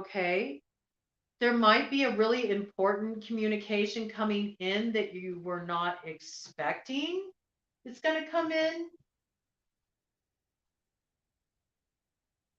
It's interesting because the Fool, today is April Fool's. Today is April Fool's. And that Ace of Swords, it's, an ace is a 1. I'm getting this message that there's some kind of truth, there's some kind of communication that you're first going to receive within that's going to give you a hint about the new cycle that's about to begin. It's just in its beginning phases, but I got this message that shortly, sooner than you expect, you're going to get some kind of communication coming in from somebody. You're going to get some kind of message or communication that you weren't expecting to receive. It's going to bring you a lot of happiness with the 10 of Cups. This is going to come as a big surprise with the Tower right after it. You're not expecting this. It's like a shock. It brings happiness. You're not anticipating this. This is not too far off. This is not too far off. It's some kind of communication that leads you on a whole new journey. It's opening up a new chapter for you. Look at this, 2 of Wands. It's going to have you looking out at the future in a different way. Okay, you're going to have a whole different view of what's possible for you in the future. What's on the top of the deck here? 2 of Cups. 2 of Cups. You're coming into alignment with somebody. You're coming into alignment with somebody. You're reconnecting with somebody. This is not what I expected to see here. My goodness. Okay. All right. Well, I said, Al can see things that we can't see. Al can see things that we can't see. Okay. What do we need to know about this? This is interesting, but especially with all that Tantra that came in before. Maybe it's like saying, prepare your altar. Maybe that's why that piece came in about, the love and pleasure. I wonder if it's past or new. I don't know. It looks like what I'm getting is you're going to get a message and it's something you were not expecting. There's some kind of communication that's coming in. I feel like it's soon with that communication. I feel like first there's something that comes in this time and space where you're sort of letting go, where you realize a truth within yourself. And this sort of sets off a chain reaction. And then I feel like it gets you kind of looking out towards your future in a different way, but not too far after that, you're going to get some message. It's unexpected. It brings a tower, but it's like a liberating tower. It's like a revelation. I'm getting like maybe you weren't seeing a situation accurately. Maybe there's something that you weren't seeing in a situation, or something you weren't aware of, something you weren't aware about how a person felt about you. Something along these lines. Oh, okay. All right. There's something coming in here. 2 of Cups. That's soulmate energy. This is a time of soulmates coming together. I want to see about this. Let's see. Tell me about this 2 of Cups. What can't we see about this coming into alignment with another Okay, now please remember that soulmates don't just have to do with romance. Soulmates can be, somebody that plays an important role in this next chapter of your life. It does bring a brand new chapter. It's some kind of exciting news that has you looking at your future very differently. You feel very happy about it with the Ten of Cups. It's something that fills your cup. Maybe you're finally going to get ready to receive. Maybe you're starting to move through those blockages that have been preventing you from receiving. Okay, this is kind of like showing you, I think, of what's coming in as you continue to do this work. As you continue to do this work, it's really opening you up to receive this alignment with an important soulmate that brings some new beginning in your life. Brings a new beginning that leads to a lot of happiness. You don't see it coming though. You do not. You don't see this coming. It shocks you. It shocks you with the Tower. It shocks you with the Tower. Oh, wait, I'm just noticing this. Look at the lightning. There was a huge lightning storm out here last night. It was so intense. The thunder and lightning was wild. I haven't ever experienced a thunder and lightning storm like that. I loved it. I love thunder and lightning storms. But look at this. The lightning strikes the nest. Look at this. The Ace of Swords. Check this out. Look. Where's that bird's nest? The egg's just there. Here's the bird. The truth comes in. Message comes in. Whoo! You makes you want to leave the nest early. You're gonna want to go. You're gonna be asked to go somewhere. You need to go somewhere. You need to do something. You need to hit the road. You need to go travel somewhere. In connection with this, it has that vibe to it. There's something about stepping out of your usual environment with this, but it's about aligning with a particular person. This could be a person that is like a key to unlock your future, a future that's going to bring you to a place of happiness. It's sort of like looking at things in a brand new way, though, with that Two of Wands. Okay. Two of Wands is when you're just sort of like getting a lay of the land. Like, what do I want to create here? Okay. I feel like this comes as a shock. You're not expecting it. It's not negative, though. It's just in its beginning stages, okay? I feel like, again, the communication comes in internally.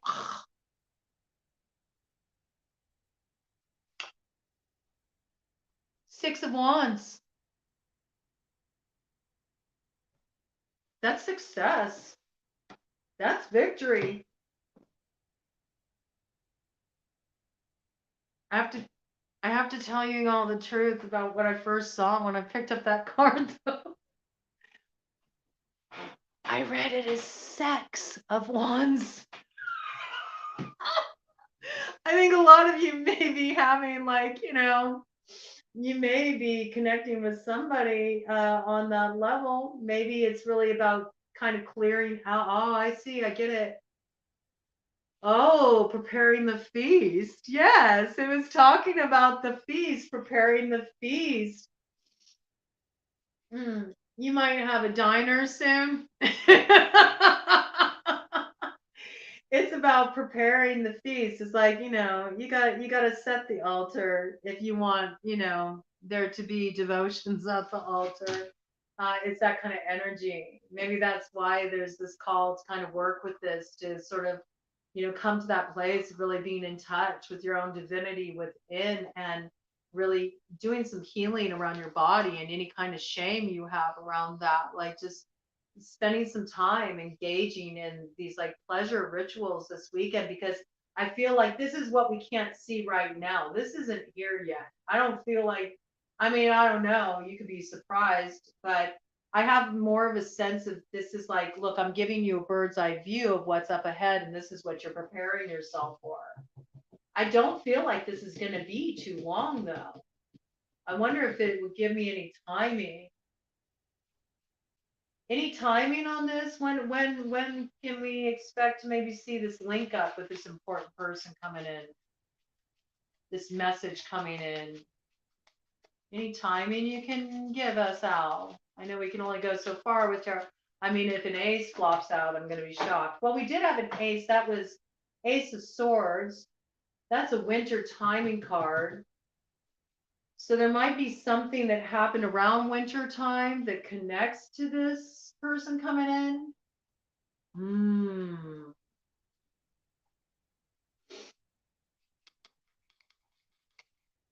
Four of Wands in reverse. There's some peace here. The Four of Wands in reverse.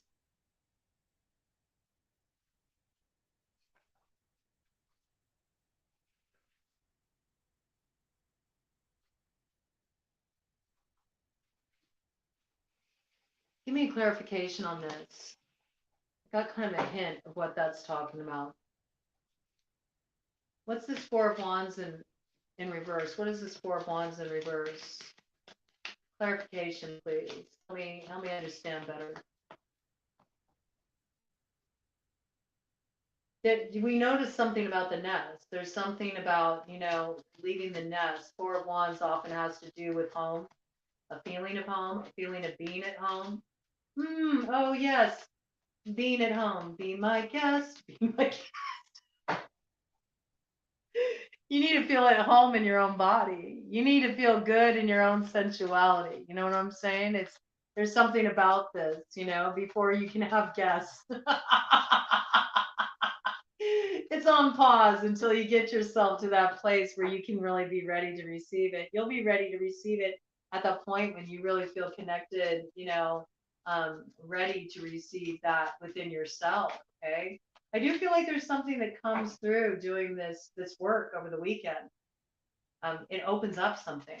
So I encourage you to play with those rituals of love and pleasure and just kind of see what comes in. Feels like it's kind of one of those things where it all depends on your readiness. That's what I'm getting. Feels like there's a little bit of a holdup. This just fell on the ground. So I always pay attention to what falls on the ground. Death. Yeah, there's something that needs to end before this comes in, okay? You're in this process of closing something out, clearing something out, and it may be around a living space. It may be around a living space. This celebration, the Four of Wands coming into alignment, Four of Wands to the Two of Cups. I just want to highlight all of these for you. The Two of Cups to the Ten of Cups. I mean, look at this energy. I mean, this is big love energy. This is big romance energy. I mean, I suppose you could look at it other ways if you really wanted to stretch it. Six of Wands. I saw it as the Sex of Wands, though, when I first saw it. So I think that this is somebody that you can really connect with, really connect with. They want to connect on that deeper level. This is like more soul level connection. I just heard sexual healing, baby. It's good for me. Yeah. And there's a little delay though. You got some work to do at home first. That's what I really feel like the message is. You got some work to do at home first. You got some work to do at home first. Out with the old, in with the new view. And it all starts with you. It all starts first within you, how you view yourself, how you feel yourself.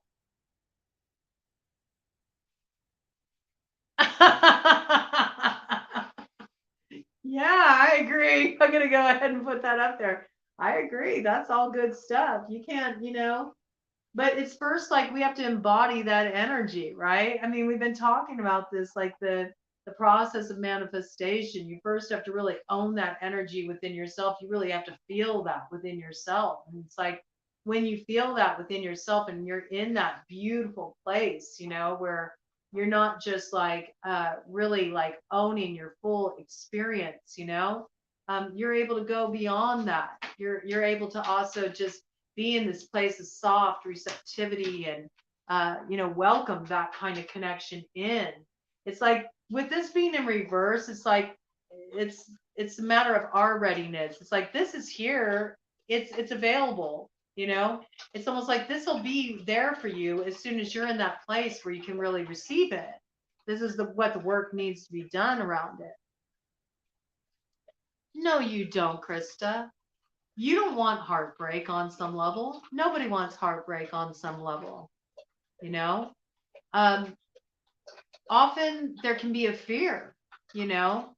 I often view going for emotionally unavailable men as a fear of really giving oneself over to being held by the masculine, right? Which is why we're doing all of this work, you know, really allowing oneself to be in that place of feeling very vulnerable, you know, and being able to be in our softness, being able to be in that real receptive place where we can feel held and protected and, you know, cared for by a man. But there's a lot of confusion that's been brought in to our realities around all of these ideas, because, you know, there's this whole piece about, you know, there's a dissonance.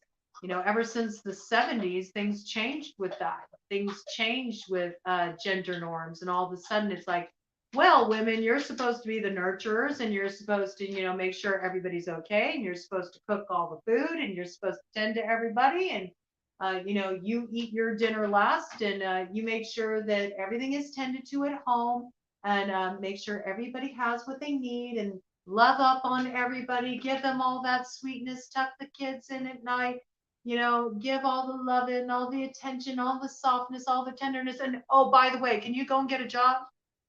Can you help pay the rent? Can you take care of this responsibility too? Okay. And, you know, women by and large wanted that. They wanted that. Okay. Moving out of those traditional roles to step into those arenas. All right. And every bit, you know, women are playing those roles nowadays. Women are out there, they're, you know, they're building careers for themselves, you know. But there is this piece where we also have a little bit of imbalance that has developed because people have been so programmed into certain roles, right? Like, well, the man does this and the woman does that, you know. And so there isn't this like blending, this cooperation of energies. So when we've been programmed that way, often I can only speak of from my personal standpoint as a woman. You get programmed to be like, well, I got to be strong, I got to be tough, I got to hold it all down, I got to do everything, you know, I got to be a highly independent woman, you know. And when you move into that space, women are moving more into their masculine energy, so we lose some of our feminine energy along the way. We become a little bit disconnected from it, so we don't really feel safe letting go to the masculine. Because if you think about it, if the traditional, and I'm not saying this is accurate in any way, I'm just saying it's the way that the society has programmed us, the algorithm, okay? And we're not going to get, you know, any of that unraveled overnight. That's a long term thing. The more that, you know, we've moved into those spaces, we've gotten further away from our ability, you know, to soften with a man, to give over to a man. Because, hey, if according to societal norms, you're supposed to be a provider, you're supposed to be a protector, you're supposed to be doing all this, and yet I'm out here and I'm playing that role too, and on top of it, I'm playing the nurturing role. Uh, what are you here for me for? Why are we here? It becomes quite natural, if you think about it, to pick somebody who's emotionally unavailable. Because that's the one thing that hasn't really changed. Did the masculine take up the nurturing roles as much? Not as much. You do have men who do. You do have men who do. Okay? You do have men who do. But by and large, not on the same extent that women have had to step into those roles. And so it kind of creates this energy dynamic, you know, where women have gotten very used to kind of having to be strong and having to play those traditional masculine roles. And so it's harder for them to give away what they now feel as an empowerment, okay? Because I'm earning my own way in life, I'm independent, I'm a boss bitch. You know what I'm saying? then it becomes this thing where now we've all of a sudden have kind of like devalued, some of what the masculine brings to the table, because it's because of our perception. It's not because of what the reality is. It's our perception and our need to look at things in a different way. Look at things in a different way. It's also, I have to bring this piece in too. A lot of the reason why men come off as emotionally unavailable is because they too have been programmed. It is not safe for them to be in the nurturing space, right? They're not allowed to show their feelings. They always have to be strong. And how many times have you seen it? I've witnessed it plenty of times before. How many times have you seen it? The battery is running low again. Oh my gosh, this happened last time, right? At a pivotal discussion. Okay. It's significant. It's significant. How many times have we witnessed, a man being vulnerable, being sensitive, sharing something that he really needs support for? And if you notice, all the men around him, he'll get some, support from the women around him. All right. But for men, the pack is really important, bringing in that wolf energy, they need that brotherhood. They need the connection of other men. And for them, we have to remember that men have different ideas of power structures in their minds than women do. Men have these ideas about status and money. That's what gives them power.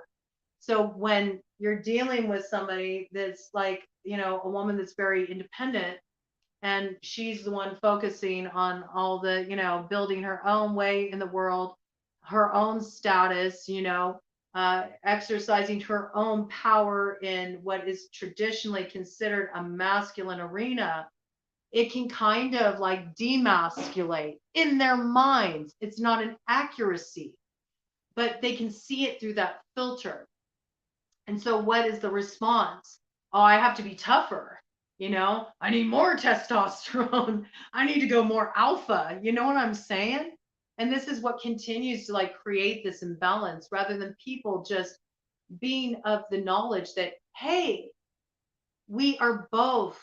We are both. We have both masculine aspects and feminine aspects. It doesn't matter what the outer shell looks like. We both have nurturing, receptive, sensitive, vulnerable, emotional sides to us. And we also have places that are the go-getters, the movers and shakers, the get things done, using logic. You know what I'm saying? And it goes back to that same image that we started out at the beginning with. A bird cannot fly if it only has one wing. We need both. We need to come to that unity point where we value both. And as much as women bring these kind of things forward, like, I just feel like there's no emotionally available men. Well, there's plenty of men that also feel like there's not any women out there that even appreciate men anymore, that are even receptive to receiving men anymore. You know what I'm saying?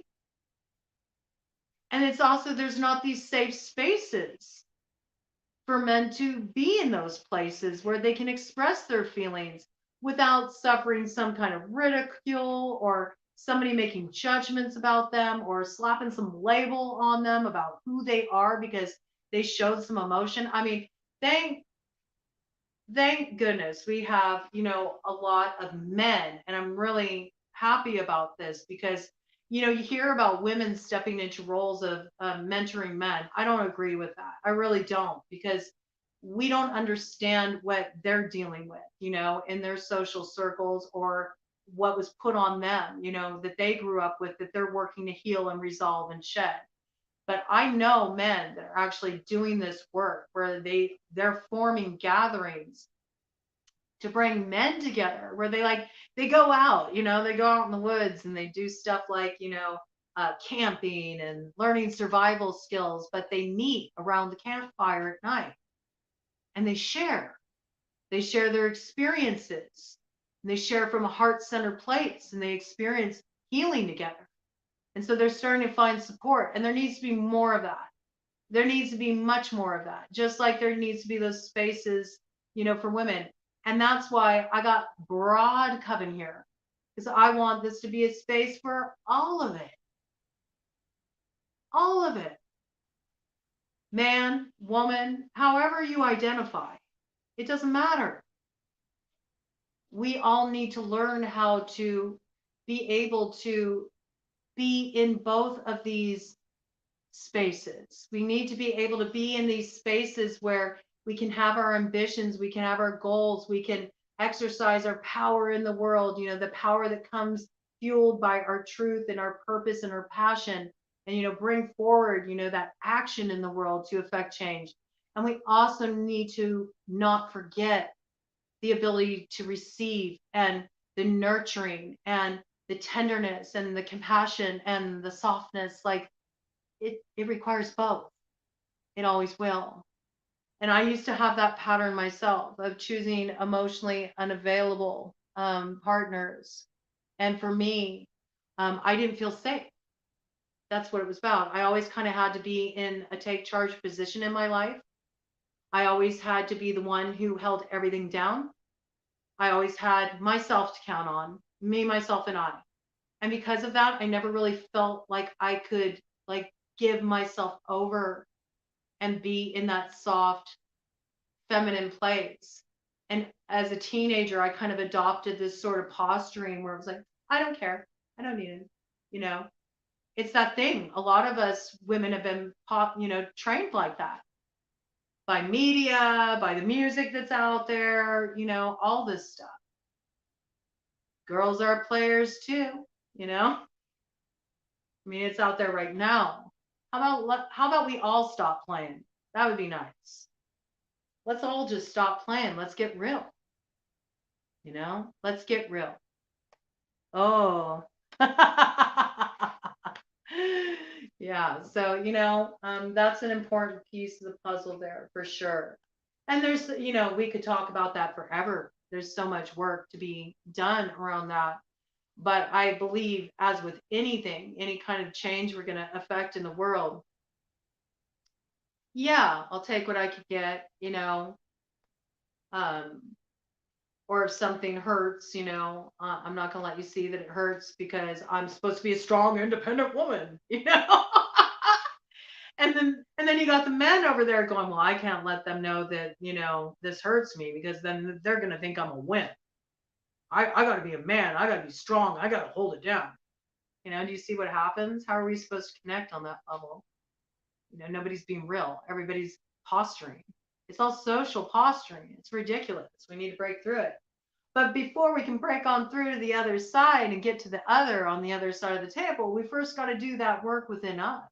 It's about melting our own resistance and really looking at those kind of things on a deeper level. Like, okay, why do I keep choosing emotionally unavailable people?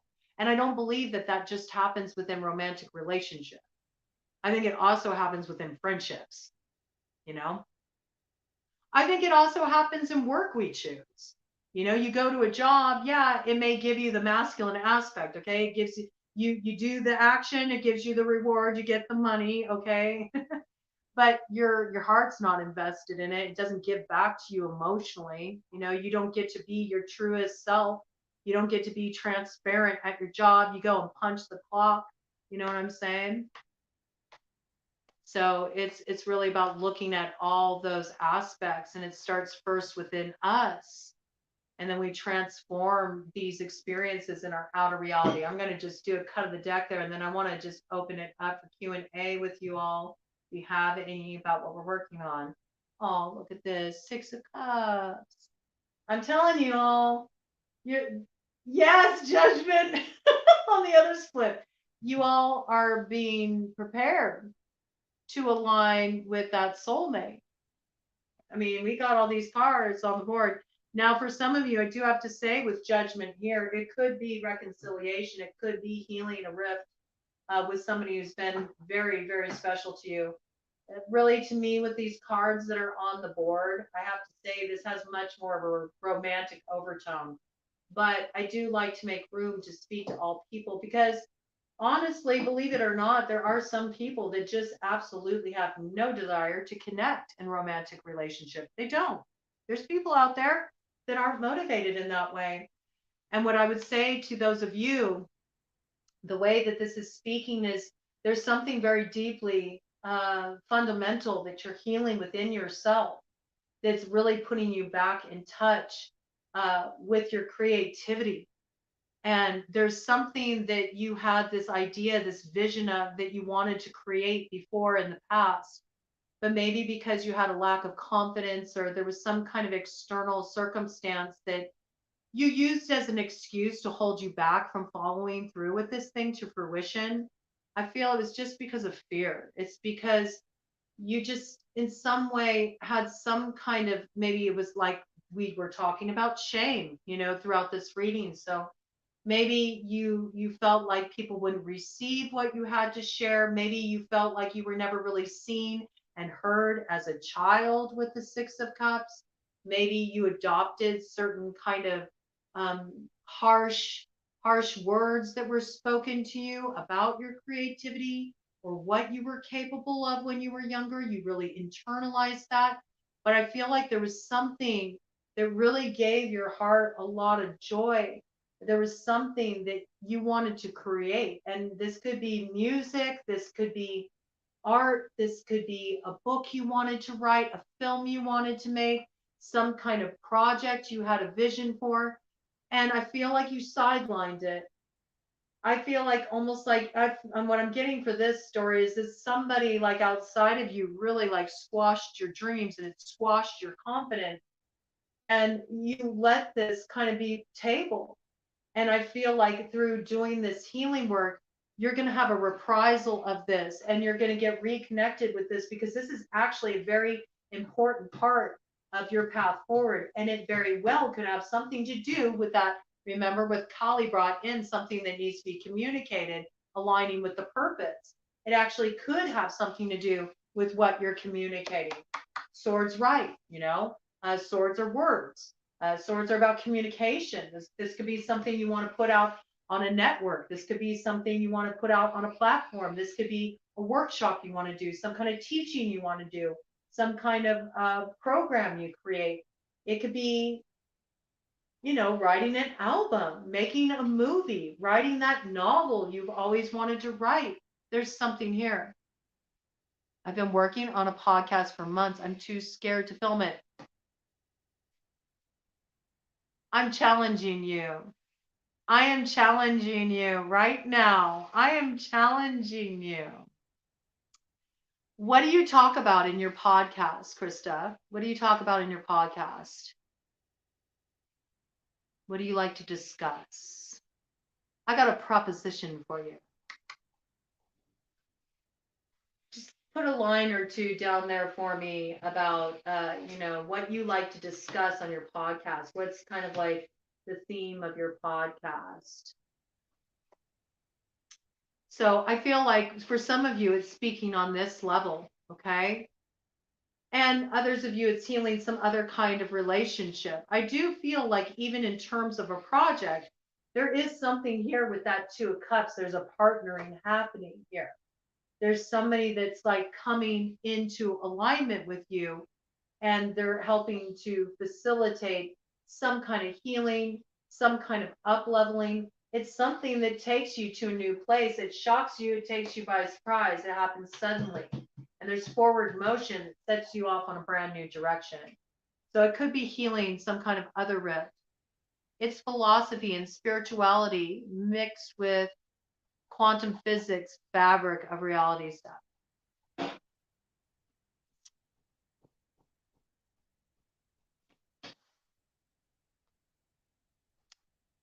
Krista, how would you like at the end of this journey, when we finish these 40 days, how would you like to be a guest on the broadcast with me? You could choose the topic we discuss. You could share your thoughts. I'll have a conversation with the cards.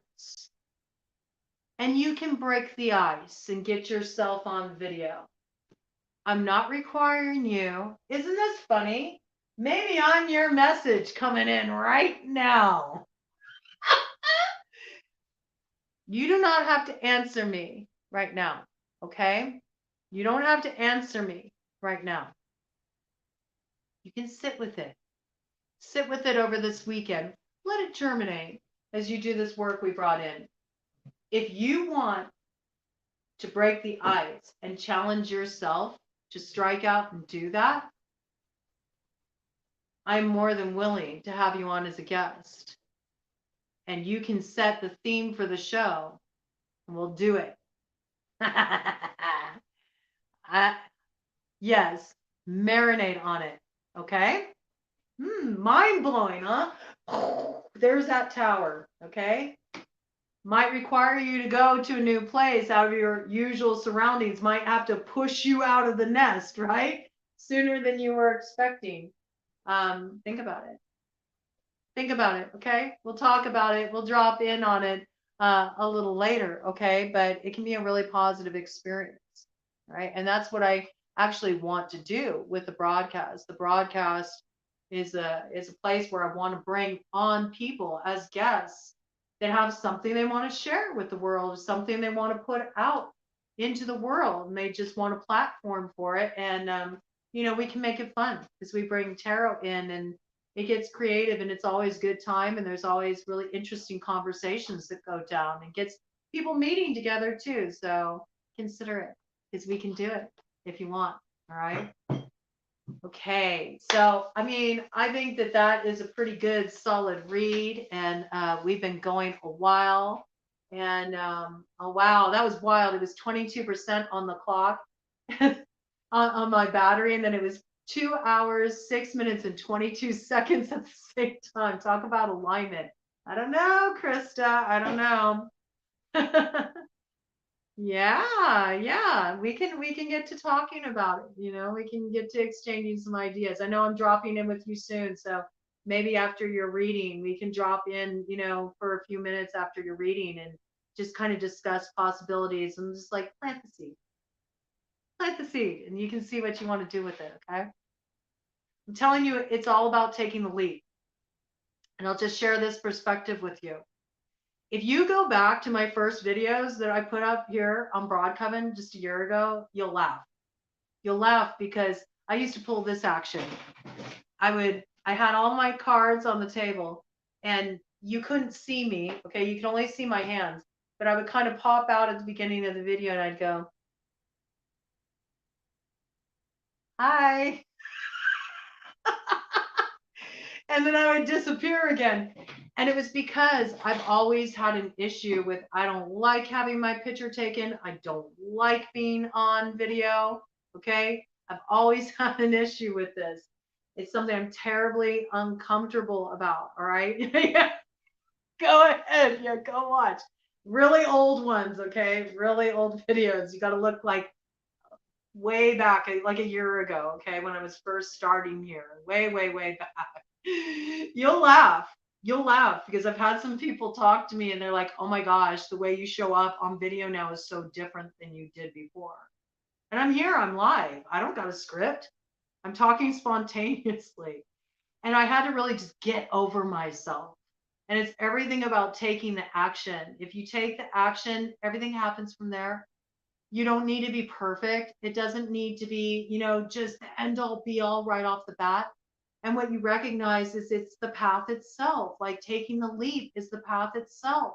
You're not meant to get to the end destination overnight. It's the whole process and what it awakens in you. It's a beautiful unfolding process. Okay. So yeah, just sit with it. I don't want you to give me an answer right now because we already know from the guidance came in, we're meant to just receive and listen. Okay. Receive and listen. Now I don't care. I don't care. I'm on the camera like, yeah, all right. I got a little double chinny going. It's okay. I'm getting in shape, It doesn't matter. Sometimes I show up in my robe. Sometimes I got makeup on. Sometimes I don't. But I got something to say. I got something to say. I got something to share. I got messages to deliver. That's why I'm here. So the other stuff doesn't matter. It's what's in your heart, what really aligns with your purpose and your passion. That's what drives you forward. So I love the way that came in. That's great. I said, I don't know if it'll come in right away, but it could.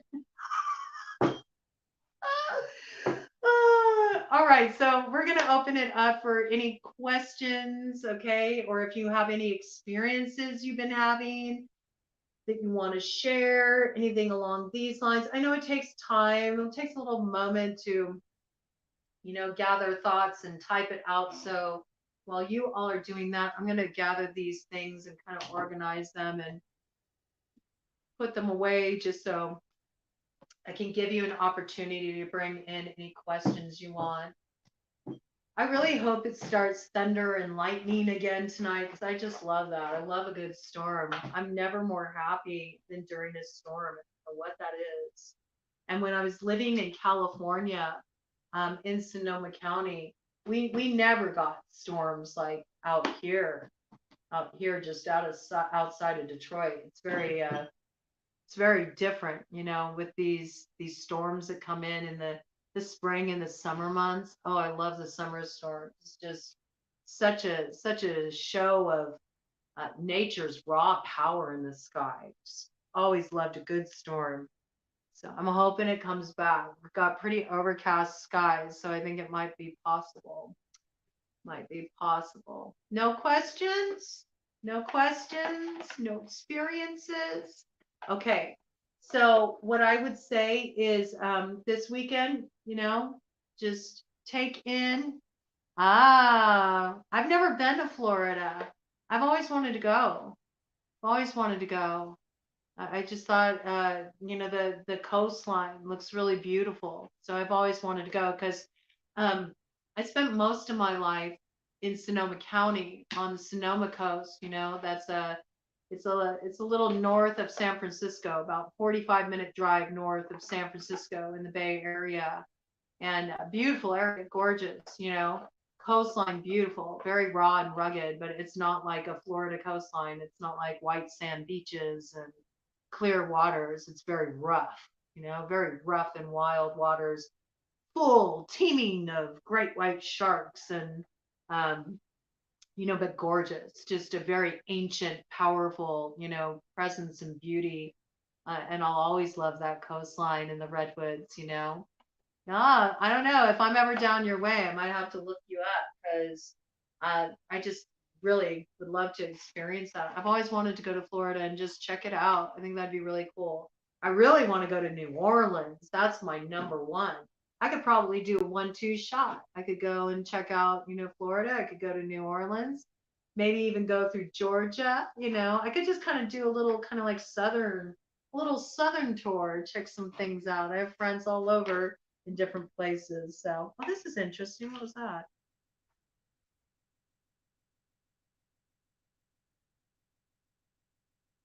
Oh my gosh. I don't even know how that happened. So I was just putting away the Pathfinder cards, and this index card fell out of the top of the box. And it's a quote that I wrote down from Marilyn Monroe when I was doing my channeling session I did with Marilyn Monroe. I did a reading. I made cards of all of her quotes that I used, like, tarot cards, to let Marilyn give a read to the collective. And the quote says, I lay in bed at night crying to myself. The only one who loved me and watched over me was someone I couldn't see or hear, touch. Mm.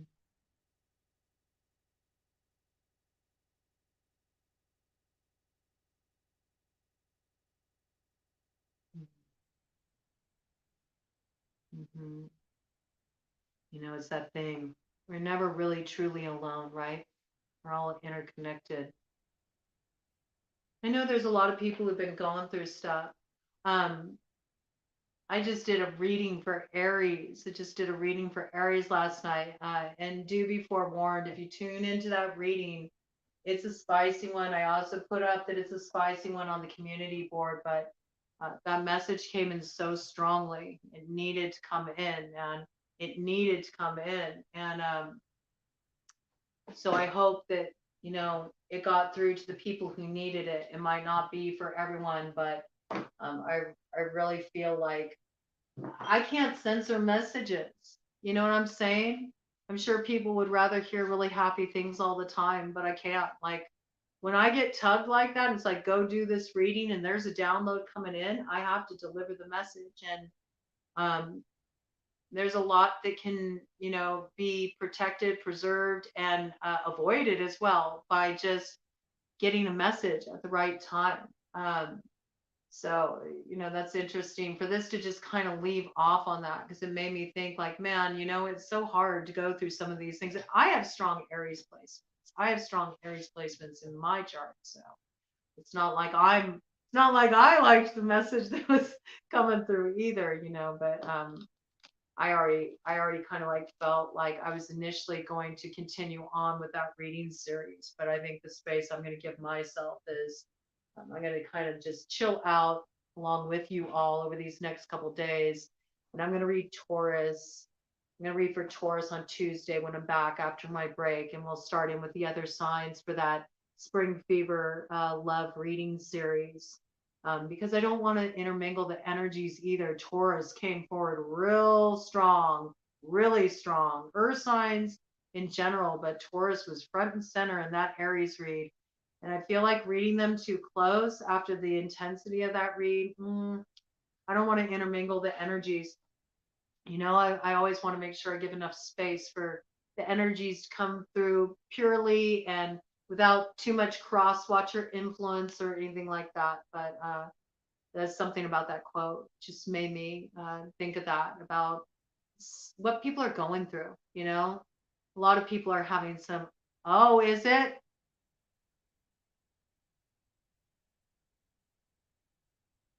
It's not everybody's message. Okay. It's not everybody's message. Um, but it had a pretty important message to deliver. It had a pretty important message to deliver. And it was one of those things that the download come in and it was like, you need to go and do this now. And I don't get, it felt like more like a cautionary kind of a download, like you can avoid this. You can avoid this. It was like a heads up. It's like a heads up from spirit. It was like a heads up from spirit. And it was weird because when the download first came in, that's when it was at the height of the storming outside. And it was just like thunder and lightning. It was like it felt like I was sitting in the tower, and the tower was going on outside. It was really intense. And it was pretty wild because it was just one of these moments where the downloads coming in is I'm looking out the window and I'm giving the download, and recording it. There's like every time a certain point came out, like this was like lightning and thunder. It's very, very dramatic. It was such a dramatic read, let me tell you. But what was weird is that as soon as the message was done, still, still, no more thunder, no more lightning. The rain died down. It's like the storm passed. Really wild. But there was a lot of energy with that read, and we went quite a while yesterday with the live too, like we did today, over 2 hours. And so I think I'm gonna just like chill out, and I'm gonna take that advice myself and sink in and restore and just enjoy some love and pleasure and beauty and just drink it all in and move into a soft ooey gooey space and just enjoy the time until we all drop in together again on Tuesday. Aries usually are. Aries usually are. They got a lot of fire.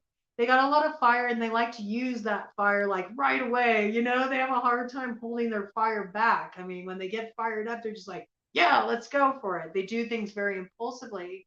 And they're also the first out of the gate. So we really need that Aries energy because they are like the initiators.